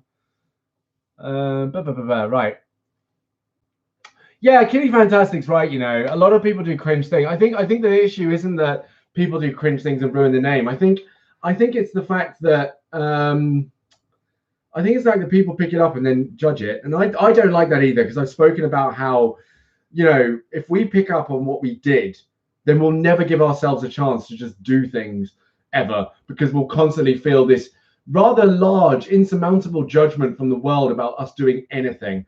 So I think, yeah, like, I don't, you know, and I think I know what you're talking about. I've never seen cringe compilations with the furries and stuff like that, and I've always been open-minded, because also furries are very closely connected to, you know, geek and nerd culture, which is what I'm part of as well. And so when I saw it, I was like, oh, cool, man. Some people found a way to make themselves feel good and have a good time. Like, fine, whatever. And I think the way that people pick on it is just like, oh, I feel like it's ironic, because I feel like they need to get a life in a way, because I'm like, but they've got something that makes them happy. They've got something that they can, you know, invest in, spend time on. Like, these costumes are expensive. They're not cheap. And, you know, the detail that's gone into them and stuff like that is amazing. It's really cool. So I'm like, they've got something that makes them feel happy. Let them get on with it. And they're not going to get it right first time in terms of representation. But actually, that's not their prerogative. That's not. It shouldn't be on them to get it right first time and represent the culture well, because they're just having fun with it. They're exploring it. They're learning it. I think the people that film it and put it into compilations or judge it, like, they're just having a good time. So what? Leave them be. Leave them be. They're fine. Honestly.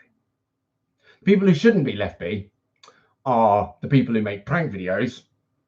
They should absolutely be tampered with. Definitely. But hey ho, there you go. Right, so I'm just going to start the quiz, because otherwise we're going to still be here talking about this. I'm going to just do it. So the quiz is on spirituality, like I said, and here we go. Question 1. Kitty Fantastic, by the way, you're here, so I'm going to put your name down, unless you don't want to play the quiz, but you can play the quiz. By the way, anyone else who's in here, if you want to play the quiz, you're going to have to speak up now, because I'm going to start putting the names down for the quiz here. Okay, I'm going to start putting them down so I know. So, for example, unfortunately, Veronica's gone. Ethan, I don't know if you're still there. Twizy and Jack, you are indeed here. Veronica, unfortunately, is not. Ethan, you in? Are you in or not? Who's in? Who's up for some quiz time? Oh, go on then. Okay, cool. Right. Kitty Fantastic is in the quiz. Here we go. Kitty Fantastic. Kitty Fantastic. You got your own song with that. I just made it up right at the head. Jack, are you Jack? You're Jack. You're there. Ethan, I can't speak in the mic. I can't grab. I'm so upset. I want my microphone so I can speak into it. Me, you're there. Right, cool. Ethan. Right, thank you. Okay, that makes 4 of you. That means there's 3 people watching right now. 3 people watching right now who are just lurking. You're lurking. I see you, but I can't see you, but I see you. But it's fine. Okay, then. So the quiz is spirituality. I picked that up because I was like, well, it's the topic of the day. Why not make that the whole shindig? Why not? Why not just make that the whole thing? So that's exactly what I'm doing. I'm just going to put all my windows in places where I can. Oh, look at that. Perfect. Okay. So I can now see. I can see you. I can see the scoreboard, and I can see the quiz. Technology. Right. So number 1, spirituality is A, an inner drive that leads to peace and purpose. B, having a relationship with God. Or C, a process of developing beliefs around the meaning of life. Now, there's 2 that are correct here. There's 2 that are correct here. So again, spirituality is A, an inner drive that leads to peace and purpose. B, having a relationship with God. Or C, a process for developing beliefs around the meaning of life.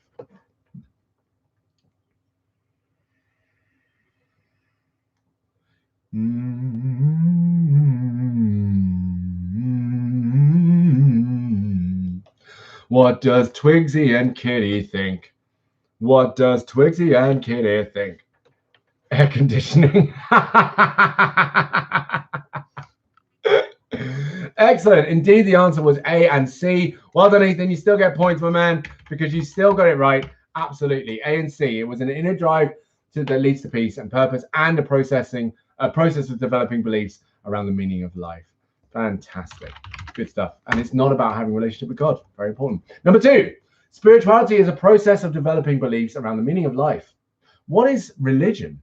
A, not as important as spirituality. B, religion is about the individual and spirituality is not.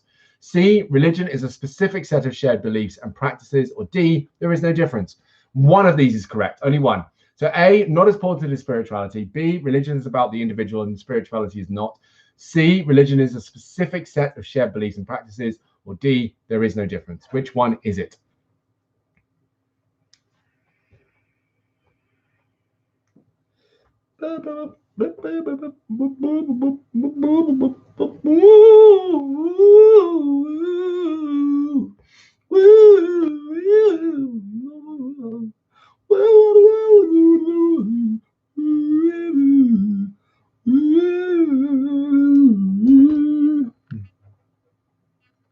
Okay, Ethan, what do you reckon?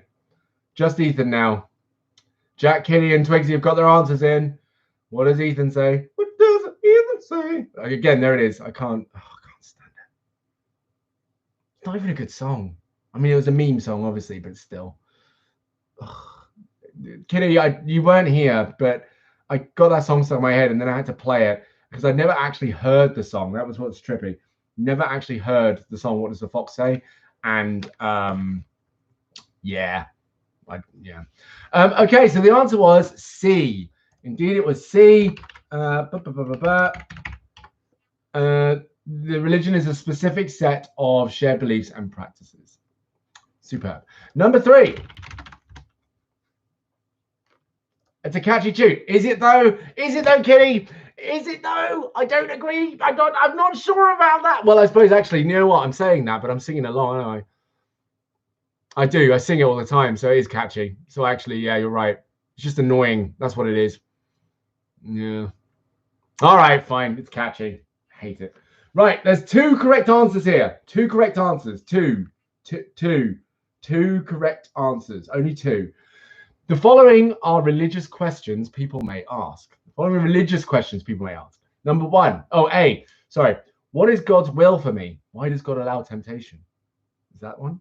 B, what is my purpose in life? How will I find peace?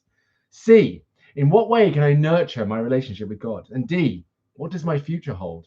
Which 2 of those are questions that religious people may ask? A, what is God's will for me? What does God allow? Why does God allow temptation? B, what is my purpose in life? How will I find peace? C, in what way can I nurture my relationship with God? And D, what does my future hold?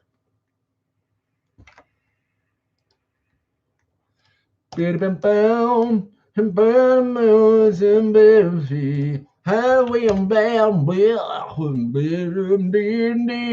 you're enjoying my interim songs, by the way. Down a mountain, I'm browsing back a deal, now.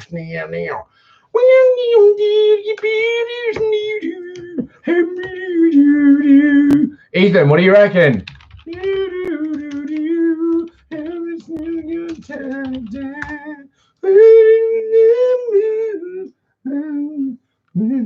Last night, my partner was really happy to hear my sleep and dream song, and it was a song I decided to sing to my child about sleeping and dreaming, and it literally goes, sleep and dream, you dream while you sleep, and you're sleeping, so you're dreaming, but you're sleeping while you dream, and you dream and sleep and dream and sleep, and it just goes on like that until they sleep. The answers were A and C. So are we around 4? Hang on, are we around 4? Yes, we're around 4. So good to those people who got the answers correct. Fantastic. Boop, boop, boop, boop, boop, boop. Okay, cool. Next one. Number 4, the 4 cardinal virtues. Here we go. The 4 cardinal virtues are what? A, prudence, loyalty, fortitude, and love. B, temperance, understanding, faith, and hope. C, justice, peace, forgiveness, and love. Or D, fortitude, justice, temperance, and prudence. The 4 cardinal virtues are A, prudence, loyalty, fortitude, and love. B, temperance, understanding, faith, and hope. C, justice, peace, forgiveness, and love. D, fortitude, justice, temperance, and prudence. Dream, dream, dream, dream and dream and sleep and dream and dream and sleep and dream and dream and sleep and dream, dream and dream and sleep and dream and sleep and dream and sleep and sleeping in our dream. But we're dreaming, so we're sleeping, and we're sleeping while we dream. That's a great song, isn't it? Dream and dream and sleep and dream and sleep, dream and sleep and dream and sleep, dream and sleep, dream and sleep, dream and sleep, dream and sleep and sleep. Oh wait. Oh no. Oh God. Hang on. And dream and sleep. Okay, right. So yeah, good. Okay, so everyone answered. The answer is actually D. Ethan got that one correct. Well done, Ethan. Good stuff. It was D. Oh God, no, wait. No one hasn't answered. I was just getting caught up in my song. I'm really sorry. So yes, it was fortitude, justice, temperance, and prudence was the answer. So well done, Ethan. Yeah, clap for Ethan. Ethan, dab on the haters, mate. Drop a 420, blaze it, and we will go on to the next question. Number 5. An example of prudence is making the choice to forgive everyone who has wronged you. A, making the choice to forgive everyone who's wronged you. B, choosing to study for a test instead of going to a party. C, helping the poor. Or D, buying a car without seeking financial advice. An example of prudence. I'm just going to define prudence again so that you know. Hang on. Nicely done, Ethan. Way to show him. The quality of being cautious is prudence, right? So that's prudence. Oh, I think they got that right. They got that wrong. So, okay. Example of prudence is making the choice to forgive everyone who has wronged you. B, choosing to study for a test instead of going to a party. C, helping the poor. Or D, buying a car without seeking financial advice. Meme. What's this? Close your eyes and shut your mouth. Dream a meme and get us out. Doesn't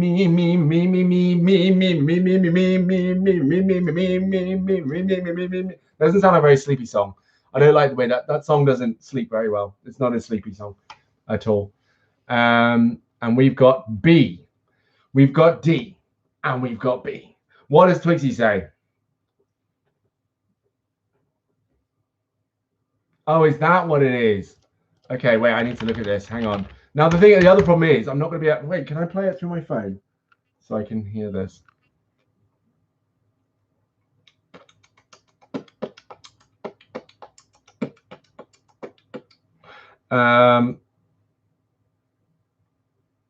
Right. Oh, the dream song. Wait. Hang on.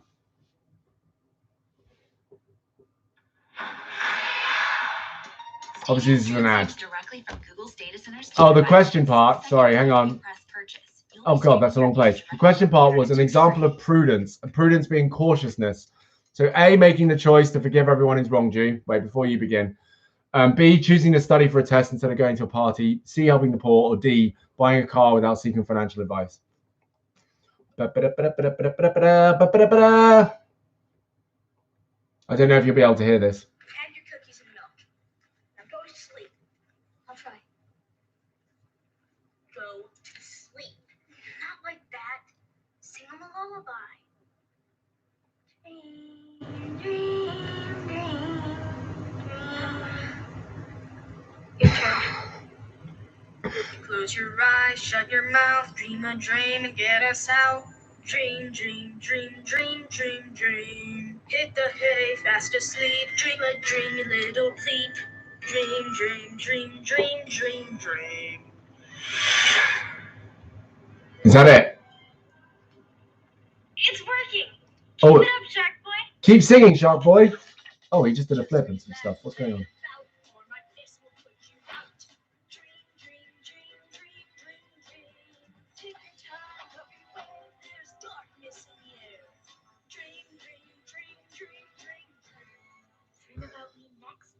Can you hear this?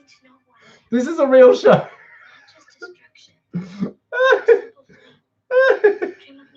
What's going on?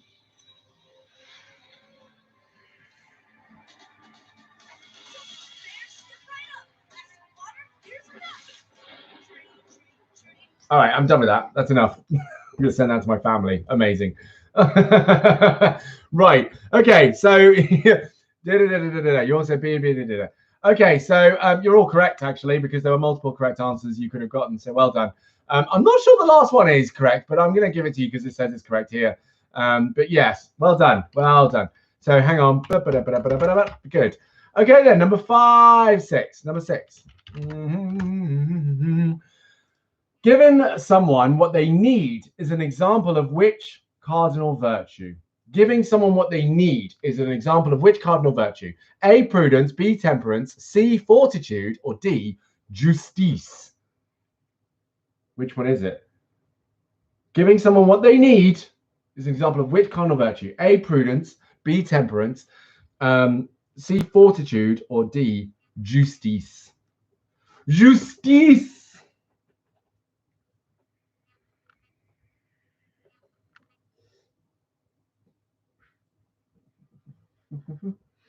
Justice, justice, justice.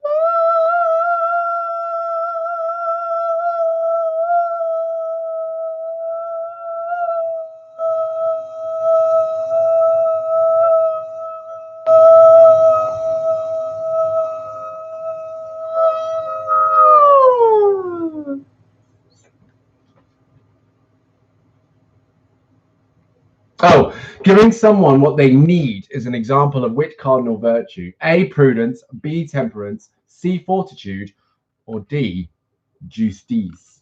Justice.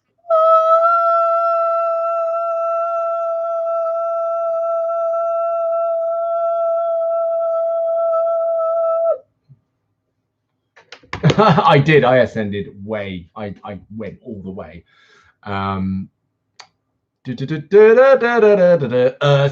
C. No, it's actually D. Justice. Justice. Juice this. So well done, Ethan. Congratulations and well done to Kitty. Fantastic. Good stuff. Now then, the next question, number 7. I really can't wait to eat. No, it's too late. No, I don't know why you typed C, but you got C, so it's too late now. You've done it. It's happened. Never mind. Oh, why did I type C? Hey! Oh, brilliant. You meant to type C. You did type C. Are you okay, Twizy? Is everything all right at home? What's going on?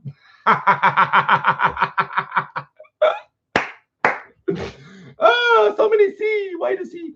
Right. Fortitude is A. Even when you fail, you continue to try again. D. Succeeding in everything you attempt. Oh my God, I need to start again because see, you got C in my mind. Right. Fortitude is A. Even when you fail, you continue to try again. B. Succeeding in everything you attempt. C. Helping those in need. And D. Showing kindness and understanding. Ethan, this is it, isn't it? You're just going to give the same answer every time. Now I start to see your pattern. I start to see what you're up to now, buddy guy. I think you should randomly pick between any of the letters. Just try them. Try a C. Try a C. You see, Twizy tried it. She got it wrong, but she tried it once.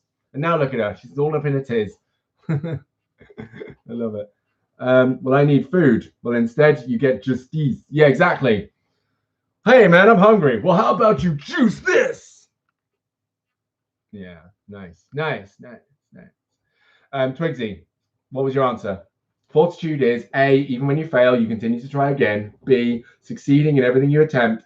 C, helping those in need. I swear I said C twice. B, succeeding in everything you attempt. C, helping those in need. Or D, showing kindness and understanding. Looking up the words. Oh, I see. Right. Okay, you're doing that. Unbelievable. I'm having trouble cheating. So naughty. Why are you naughty?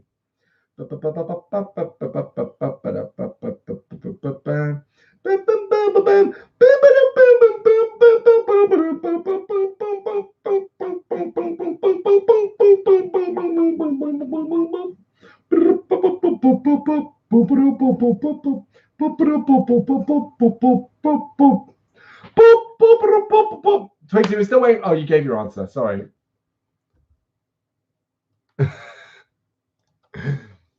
Google's being very vague with you. That's because it knows you're doing a quiz, mate. That's why. Right, who got it right? Killy Fantastic and Twizy, you got it right. It's A. Well done. So points for you and points for you. All right, next up, the opposite of temperance. Let me Google it. I'll Google it for you, Twizy, because Google won't be vague with me because Google loves me. Wait, what? That's not it at all. That's stupid. How the hell did they know that? Oh, right, in text. Wow. Google's given me the number of times temperance is mentioned all the way back to the 1800s, which is like, buddy, I didn't need to know that, but thanks. So other words for temperance. Oh, this is not okay. It's just, all it said is abstinence from alcoholic drink. That's not temperance. Right, here we go. Temperance in its modern use is defined as moderation or voluntary self-restraint. It is typically described in terms of what an individual voluntarily refrains from doing. So it's about, restraint, self-control. That's temperance, all right? That's what it is. So which one of these is not that? A, being a dishonest person. B, lack of control over instincts and desires. C, losing your temper. Or D, believing that money and power are the most important thing in life. Which one is it? Which one is it?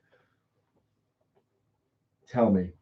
Tell me your answer. Tell me what you're thinking. Tell me. Tell me. Now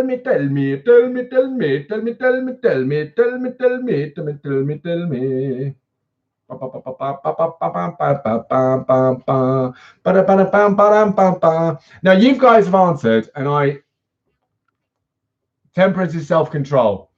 A, being a dishonest person. B, lack of self-control over instincts and desires. C, losing your temper. Or D, believing that money and power. Well, here's the thing. Now, you answered C, and I'm going to give you the point, even though this says that's wrong, because here, apparently, losing your temper is not the opposite of temperance. Oh, no, I see. Hang on. No, wait. No, I'm going to actually, no. So it's actually B. The correct answer is B, lack of control over instincts. I get it now. Just because you've lost your temper, that doesn't necessarily mean you don't have control over your instincts and desires. Because actually, you can try and control. You all know this. We have feelings that we lose control of, right? Temperance is about trying to control those, right? It's about having the practice of self-restraint. It doesn't mean that we always succeed, because of course, temperance, we can have high temperance, low temperance, blah, blah, blah. So actually losing your temper doesn't mean that we you know, it's the opposite of temperance. It's just the fact that we have tried. We've tried to control them. We put effort in, right? So that's what it is. So no one got that right. Even Mr. D. Even Mr. D. Number 9. Number 9. The soul is A, God's footprint, B, eternal, C, a physical presence, or D, our conscience. The soul is A, God's footprint, B, eternal, C, a physical presence, or D, our conscience. Number 9, large.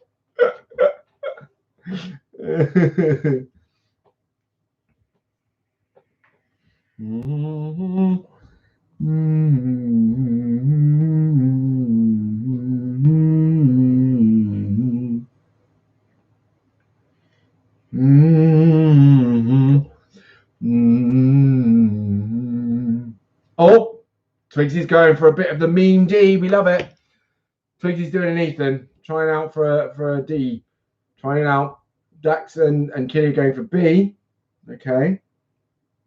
Let's see how we go. Let's see how we go.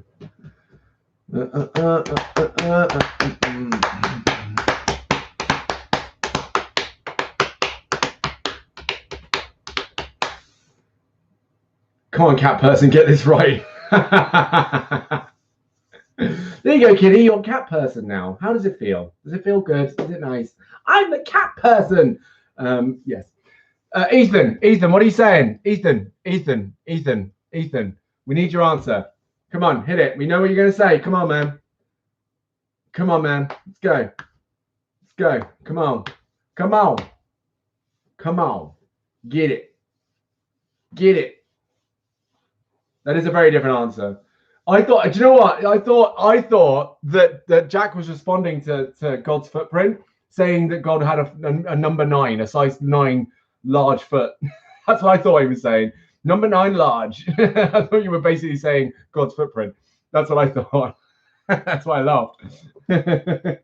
But you weren't. So I guess, you know, that's it.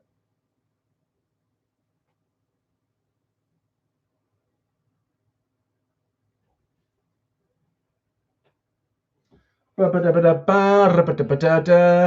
is a real Bigfoot. Indeed. And he loves to put his foot down with stuff. It loves to. So that was before I put round 9. What were you talking about? I don't know what you're talking about, though. Never mind. Ethan, where's Ethan gone? This is, by the way, guys, officially the longest live we've ever done. 2 hours and 7 minutes. We're really in it right now. We're really going in here. Really going in.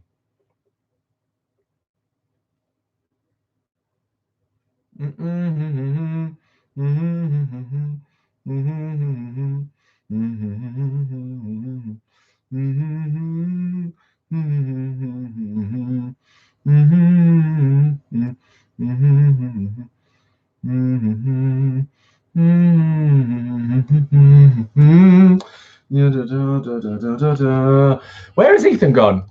I think we have to call Ethan out on this one and say he didn't answer because we got places to be. So the answer was actually A and B. So apparently the soul is God's footprint, but also it's eternal. It's not our conscience. No, it's not our conscience. Our conscience responds to our soul, but our soul is not our conscience. So yes, it is indeed eternal. Eternal. There we go. It looks very different on my end of the chat. Yeah. So I saw number 9 large after I put round 9. So You actually put it. It came. No, it came in after I put round 9. But I still thought you were referring to God's footprint because I said God's footprint, and then you said number 9 large. So I was like, okay. So yeah, well done to Jack and Kitty. Fantastic. Cat person, well done. Twizy, unfortunately, you were wrong on this one, but it's okay. But Jack, you relying on Twizy to get stuff right, looks like you didn't need it. All right, number 10 large. Here we go. Bow.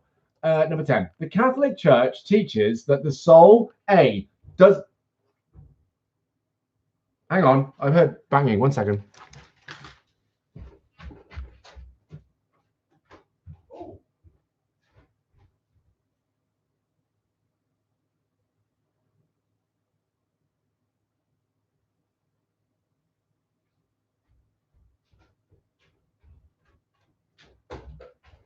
I'll be right back, guys. I'll be right back. Okay. Library skills. For sure. For sure. In fact, what I'll do is I'll give the question now and then I'll go and get, the door. The Catholic Church teaches that the soul, A, does not die, a source of human life, is unified with the body. B, is eternal, a gift from God, brings peace and comfort. C, is God's footprint, helps us communicate with God. Or D, lives forever, is an expression of love from God. Now, I'm going to come back. It's one of those. You better get it right. Are we both going downstairs? Come on.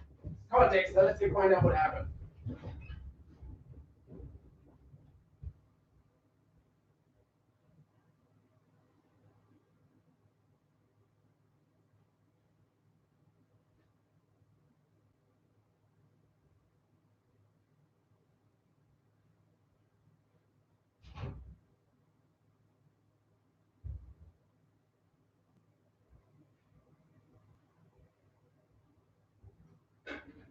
There was no one there, Boogie.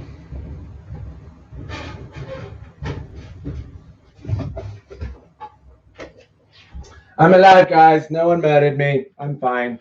And there was nothing at the door, and no one was there. So, yeah. Oh, Ethan's going. Oh, no. Oh, F in the chat. F in the chat. Indeed, F in the chat. Bye, Ethan. Oh, he's already gone. Oh, boo. Okay. So, right. Okay. So, Kitty Fantastic says D. Jack says B. Twizy says, oh, didn't hear the question. The Catholic Church teaches that the soul, A, does not die, a source of human life, is unified within the body. B, is eternal, a gift from God, brings peace and comfort. C, a God's footprint, helps us communicate with God. And D, lives forever and is an expression of love from God. Which one is it, Twizy? It's not F, but I know you weren't dropping an F for the answer. You were dropping an F in the chat for our boys that have been downed in it. In it, bruv, safe, bruv, yeah, bruv.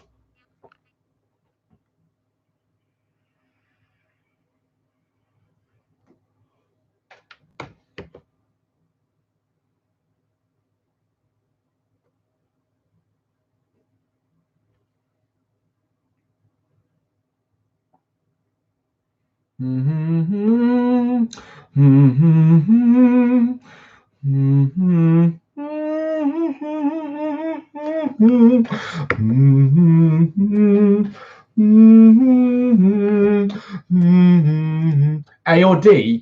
Come on. You can't. Oh, it's D. Oh, it's D. A or D? Quickly now.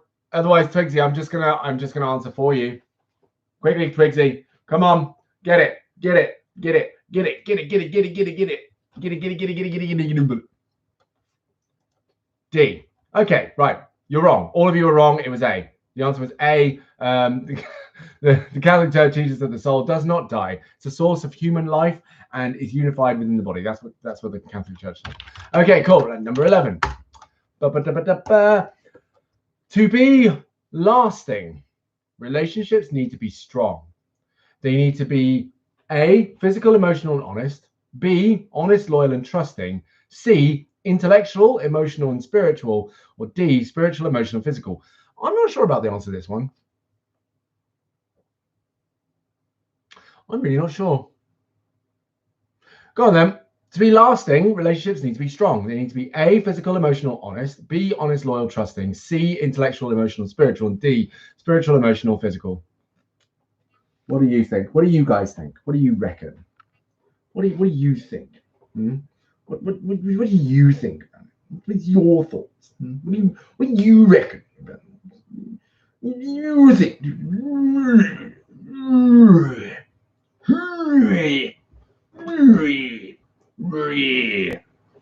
Oh, Kitty, fantastic. You now. I swear to God. Do you know what I'm going to do? I'm going to make a rule with the quiz. I only read the questions once. And if people aren't listening, they miss.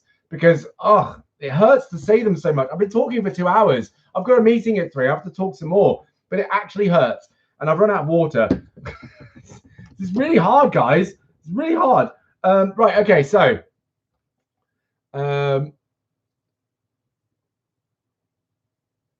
Right, okay. Jack, none of that didn't come into anywhere here. That was not one of these things. So, but thanks. Right, so Kitty, one more time, cat person, stop playing with the little ball of wool. Yeah, pay attention. I'm watching you. All right. Right. To be lasting, relationships need to be strong. They need to be A, physical, emotional, and honest. I might as well write them in the chat. Actually, that's a good idea. B, honest, loyal, and trusting. Or C, intellectual, emotional, spiritual. Or D, spiritual, emotional, and physical. And while Kitty answers the question, Jack, physical has nothing to do, again, with shagging. Everything does not come back to sex. I just want to point that out. And I want to question that constant return to sex with you. But physical can literally be like holding hands, cuddling, just like tactile, stroking of the hand, just generally touching a person, that kind of stuff. Some people actually really require that tactile sensation. They need physical touch, right? Because it's something that makes them feel connected with another person.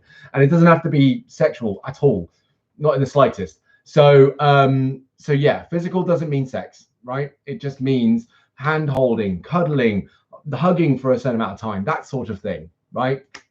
There, that one.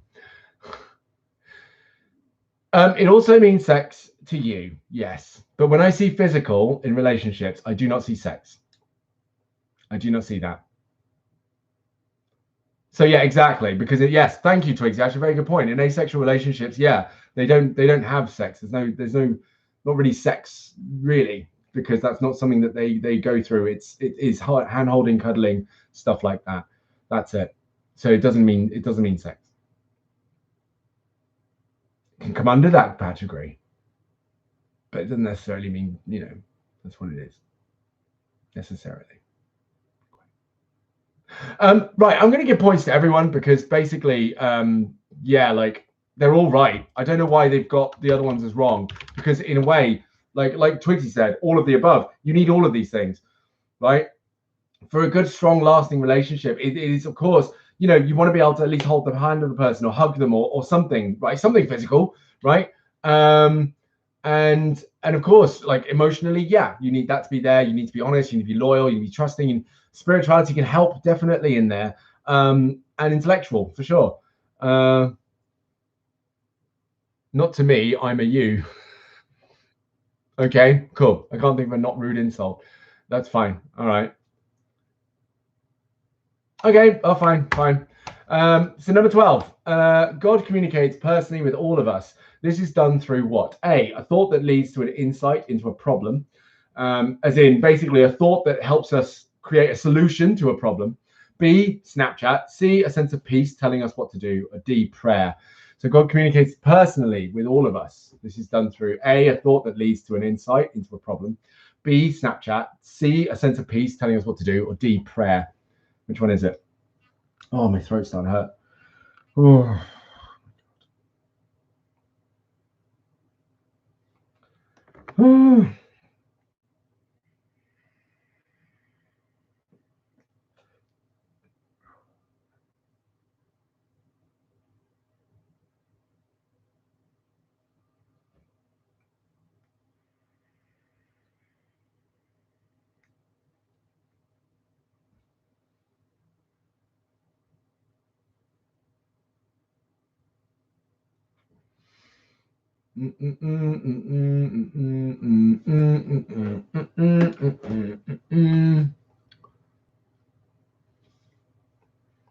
Okay. Oh, good call, Twizy. I didn't want to say, but yeah, there are two. There are two correct answers here. I didn't want to say anything, but there are two. Yeah.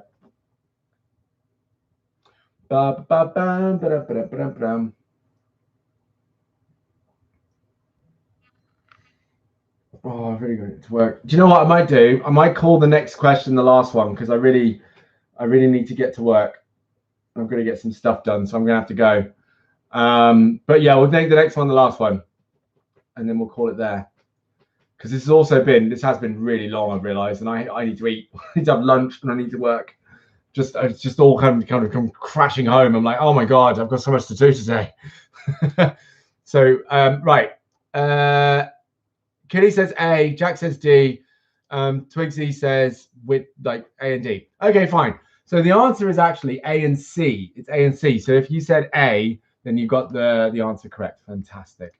So Kitty, fantastic. Well done. You really stole this one. You've done a great job. Superb. Twizy, well done. Okay. Last question. Round 13. Here we go. So pay attention, everyone. Last question. I'm only going to ask this once, please, because I'm getting really tired now. So I'm only asking this once. If you miss the question, miss the answers, you don't get the points. All right, it's done. It's finished. So here we go. Those whose lives provide great examples of service to God and other people are called what? A, Christians, B, God's people, C, Jesuits, or D, saints.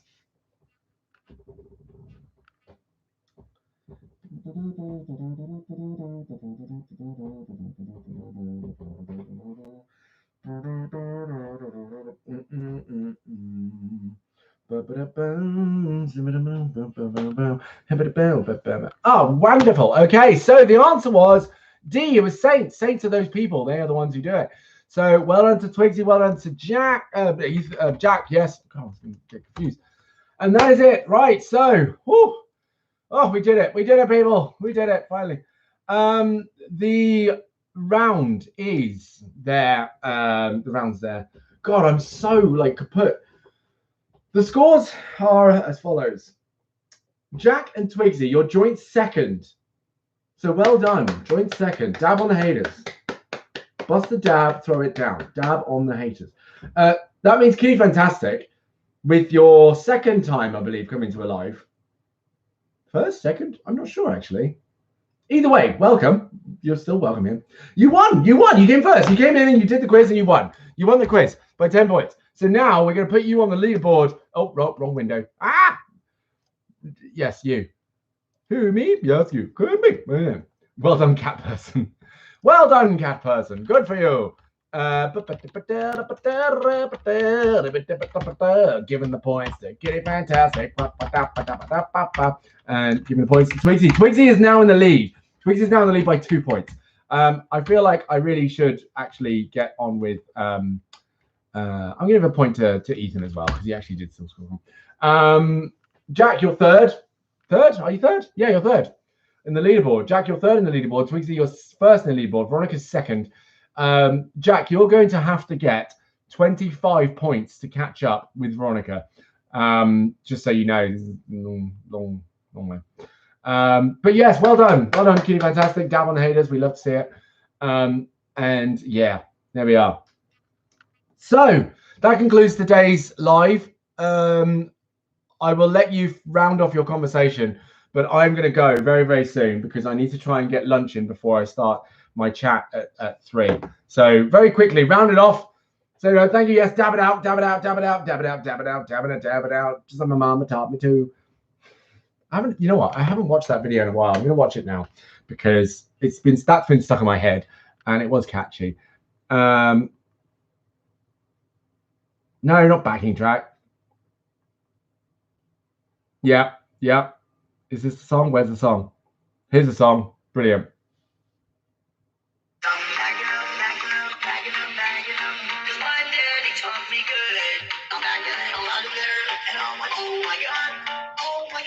Yeah. Wait.